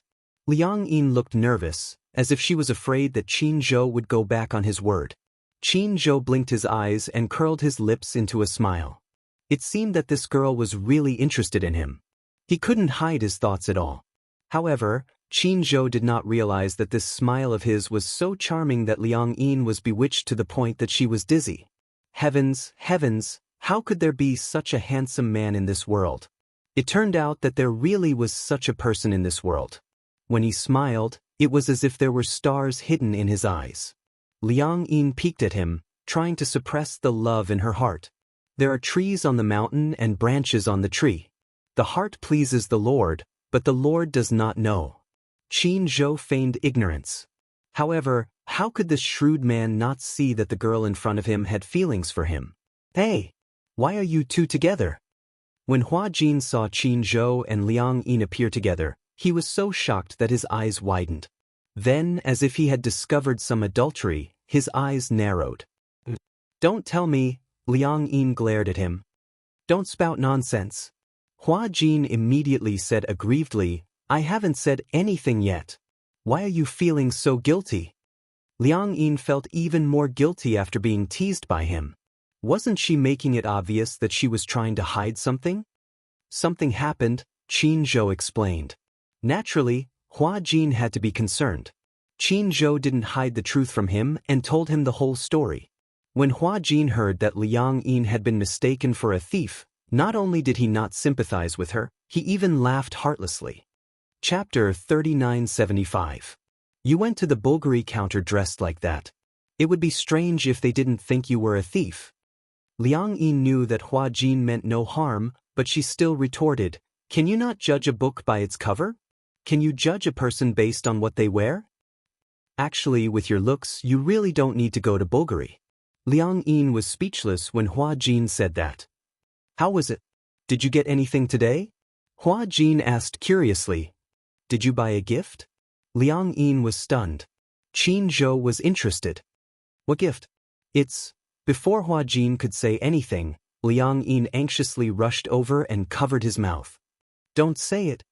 Her sudden action shocked Hua Jin. He rolled his eyes at Liang Yin and said helplessly, Let go. Liang Yin shushed him. It's a secret, okay? Don't say it. But you can let go now. Qin Zhou sized up the two of them with a meaningful look in his eyes. Don't tell me you have feelings for Liang Yin? On the way back, Hua Jin sat in the front passenger seat and asked curiously, You seem to treat her differently? Don't tell me you have feelings for her. Qin Zhou smiled but did not say anything. You haven't managed an artist for so many years. Now that you say you want to manage Liang Yin, are you planning to support her? Qin Zhou said honestly, Whether I want to support her or not depends on her potential. If she doesn't have potential, there's no point in supporting her. Liang Yin said she wants to enter the entertainment industry. It sounds like she wants to be a celebrity. Actually, you're so smart, can't you tell? Qin Zhou did not comment, nor did he try to hide it from Hua Jin. I know. Hua Jin continued, You can tell that she likes you too. Indeed, when you like someone, you can't hide your feelings no matter what. Qin Zhou asked him back, What do you mean by like? I don't understand. What does she like about me? Qin Zhou seemed to be asking her, but at the same time, he seemed to be talking to himself. He really couldn't understand what Liang Yin liked about him. In the past, those women liked him, adored him, and chased after him because he had something they needed. Fame, profit, resources, and exposure. What they could offer was their own bodies. What Qin Zhou could give them was also what they needed. However, what about Liang Yin? What did she like about him, and what did she want from him? Qin Zhou was a very rational person. He was so rational that he would try his best to analyze the situation. However, he couldn't figure out what level Liang Yin's love for him was on. You're handsome. Hua Jin was the first to say, Nowadays, girls are picky about looks at first sight. You have the face of a celebrity who can debut. You must have left a good impression. Just based on looks? Qin Zhou couldn't help but smile. Just because of this reason, she can easily talk about love. She's really a young girl who hasn't grown up yet. Hua Jin rolled his eyes helplessly. To her, you're an old bull and she's a young grass. She's still young. Moreover. Chapter 3976. Using rational thinking to explore something as irrational as love, is there a problem in itself? Qin Zhou frowned but didn't say anything. Moreover, Qin Zhou, have you ever loved someone? Do you know what love is? Love isn't just because you have a woman and you've been together. That's love. Actually, I don't think you understand what it means to like someone at all. Hua Jin's words had a huge impact on Qin Zhou's emotions. He didn't count as love? Those women in the past didn't count as love? Qin Zhou came back to his senses and glanced coldly at Hua Jin through the rearview mirror. His tone was obviously unhappy. You seem to be unusually talkative today. Hua Jin also realized that Qin Zhou was impatient, so he laughed and said, I drank too much, don't mind me. Qin Zhou snorted coldly and didn't say anything else. It was dead silent in the car. For Qin Zhou, feelings should be a reason for an equivalent exchange. You give me a sense of security, and I give you warmth. To him, it was just a ritual exchange. The reason why people liked someone was purely because they were lonely. Therefore, they wanted to comfort themselves and fall in love regardless of their own safety. At the end of the day, humans were still selfish creatures. In order to give their feelings something to rely on, they wanted to find someone they liked at all costs to satisfy themselves. Therefore, Qin Zhou had always disapproved of things like feelings. He felt that the real sacred love was too marvelous and dignified to be praised by others. He didn't like to be superficial. The two of them were just looking for what they wanted under the guise of love. Hua Jin asked, Do you like her? Qin Zhou didn't say anything. Hua Jin bumped his arm and said, Answer my question. He asked in return, If someone likes you, must you reciprocate? Hua Jin laughed and quickly tried to distance himself from her. I didn't say that. Qin Zhou smiled. I don't think I like her. I just feel that she's a little interesting. Sometimes, I also feel that she's very cute. For many years, he hadn't had such a girl who brought him a different kind of joy. Hua Jin snorted and said, If you don't like her, you should break up with her as soon as possible. Based on my understanding of her, she's such a coward. She would never confess to you so early. If this situation continues, she might spend a few years of her youth on you. If you don't like her, don't waste her time. However, I feel that feelings can still be nurtured. I feel that Liang Yin isn't bad. Qin Zhou hissed. So, are you trying to matchmake us or dissuade us? I didn't say anything. It's your decision. I'm just a bystander. As he spoke, Hua Jin said enviously, It's so nice that there's still such a simple-minded girl in this world. If you like someone, you'll like him. You'll like him silently, and your heart will fluctuate because of his every move. I haven't felt this way in a long time. Unrequited love was the truest feeling in the world. She liked him. Perhaps because of his smile, the world would suddenly become bright and sunny. Perhaps because of his words, the world would become stormy. Chapter 3977. When Qin Zhou heard this, his gaze went blank for a moment. Liang Yin returned home, took a shower, brushed her teeth and lay on the bed. She opened the gift box on the stool and inside were 3 pink champagne roses. These were the flowers that the restaurant had given her for dinner, and Qin Zhou had given them to her. To her, these were undoubtedly gifts from Qin Zhou. She took a vase from the balcony. After washing it clean, she put in some nutrient soil and filled it with water. Then, she carefully placed the 3 champagne roses into the vase. This was the first time in her life that she had received flowers from someone. Even though she knew that roses like these were hard to grow and would wither easily, she still couldn't bear to throw them away. Instead, she took care of them carefully. She placed them on the windowsill. She leaned on the table and stared at the blooming roses in the vase in a daze. This was the time when the roses were at their most beautiful. She was mesmerized for a moment. The next day, she rushed to the set to sign in. As Qin Zhou had arranged for her to join the set, the crew members were especially enthusiastic about her. After arranging for her to stay in a hotel, she was pleasantly surprised to find that she was staying in the room next to Hua Jin's. They were neighbors again.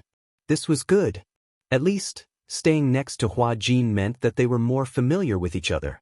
On the set, to her, everything was unknown and unfamiliar. Although she had acted for Hua Jin before, now that she had returned to her role, the experience was different.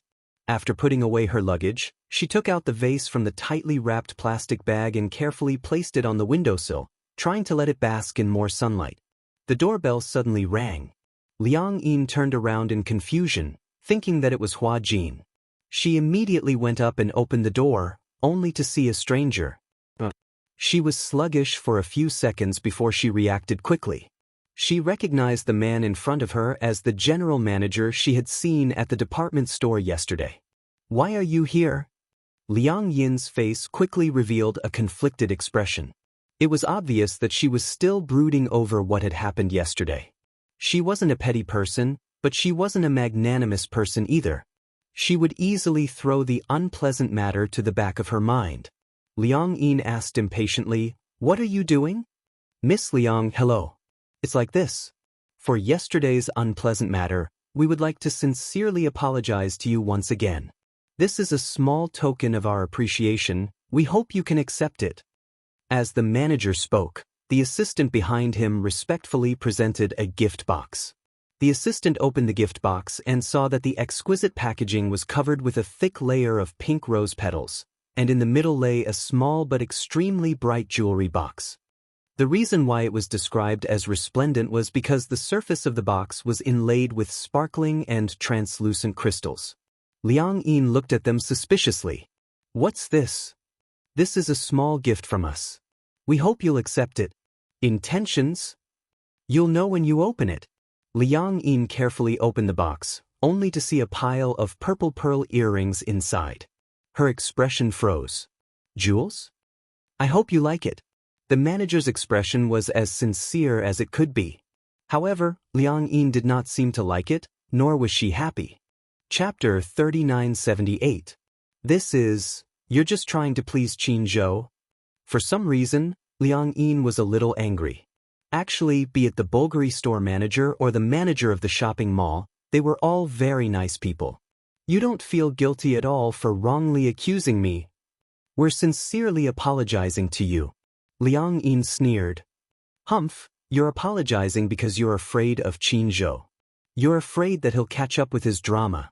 You're apologizing not because you respect me, but because you're afraid of taking responsibility." When the manager heard this, he felt very wronged. "Oh my God, isn't that nonsense? Qin Zhou already said that you're his woman. How could they dare to offend you? Miss Liang, please understand. You've indeed suffered a lot yesterday and there were many unpleasant things. I hope that you can calm down and don't take this matter to heart." Liang Yin had no choice but to close the door. The manager immediately blocked the door shamelessly. It was obvious that he wouldn't give up until Liang Yin said, "I forgive you." His face was distorted from sticking to the door, but the manager still didn't intend to give up.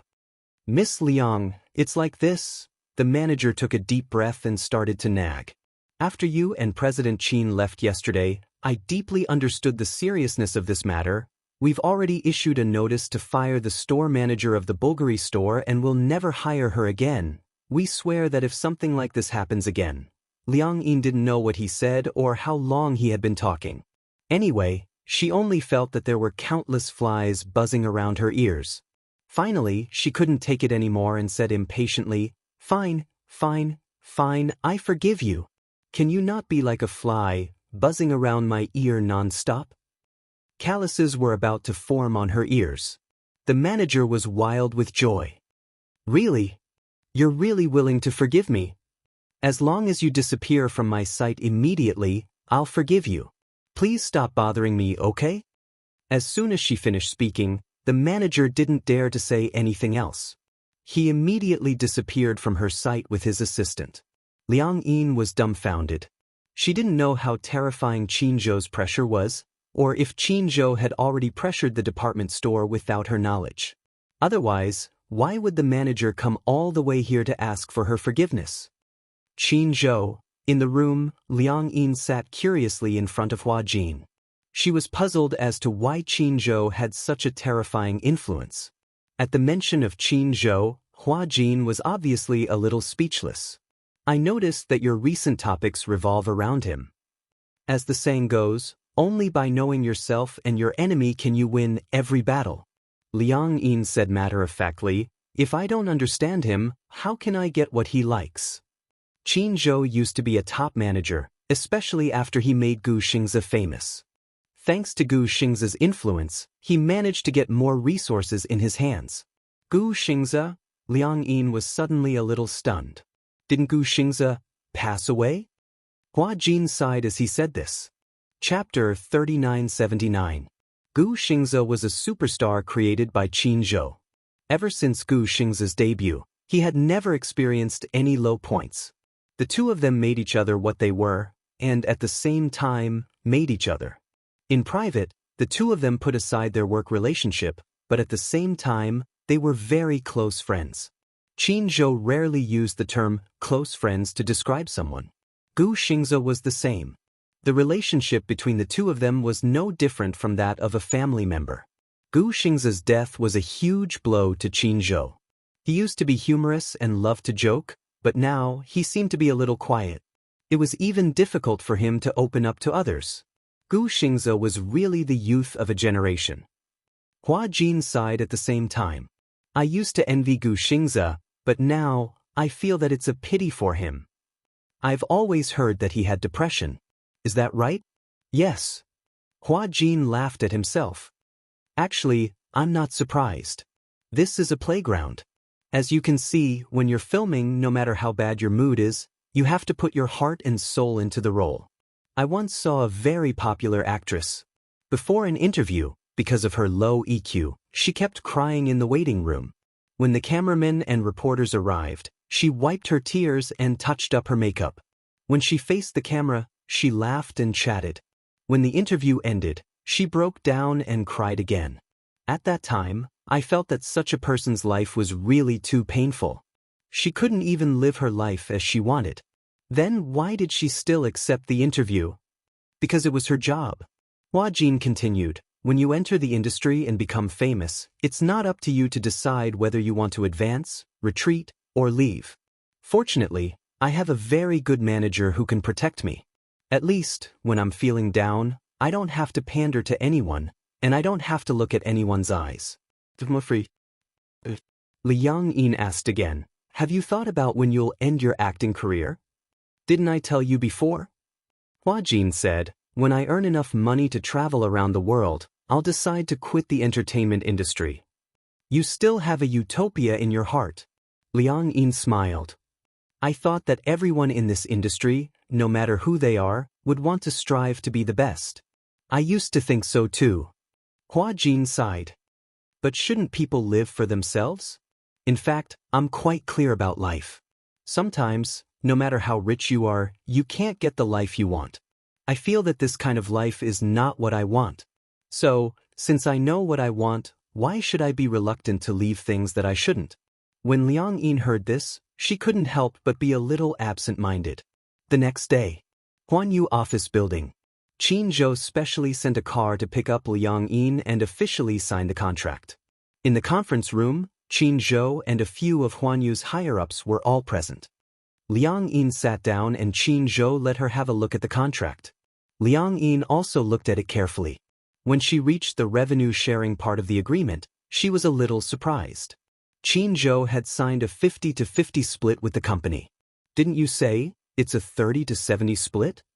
Qin Zhou smiled and asked, didn't I also say that I won't personally manage artists anymore? Liang Yin was stunned for a moment before she suddenly laughed. You don't keep your word. Chapter 3980. You're going back on your word. You're still pretending to be innocent. Qin Zhou was annoyed and put out his cigarette. Is there a problem? You can bring it up now. After all, we haven't officially signed the contract yet. Any suggestions can still be discussed. You make it sound like I'm signing a contract to sell myself. That's true. Qin Zhou pointed at the contract and said, this is a contract to sell yourself. I'm only concerned about one thing. Liang Yin asked tentatively, if I want to fall in love one day, can I be free to do so? Qin Zhou smiled and said meaningfully, that depends on who it is. Looks like it's really an overbearing contract. You don't even have the basic freedom to fall in love. Qin Zhou snorted. So, it's not too late for you to back out now.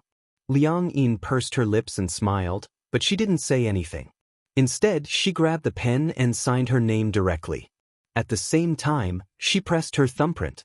Qin Zhou suddenly asked, "Why do you want to enter this industry?" Liang Yin raised her head and looked at him seriously. She answered honestly, "I just want to become a better woman." Only by becoming better could she be a match for him. She couldn't muster up the courage to confess because she felt that she didn't have the confidence to be in a relationship with such a good man. Only when they were on the same level could their relationship last longer. Liang Yin felt that she wasn't good enough, so she wanted to work hard to become better. "I'm done signing." Qin Zhou saw that she was done signing and took the contract over. He stamped the official seal and signed his name. A few of the higher-ups lowered their heads and looked down.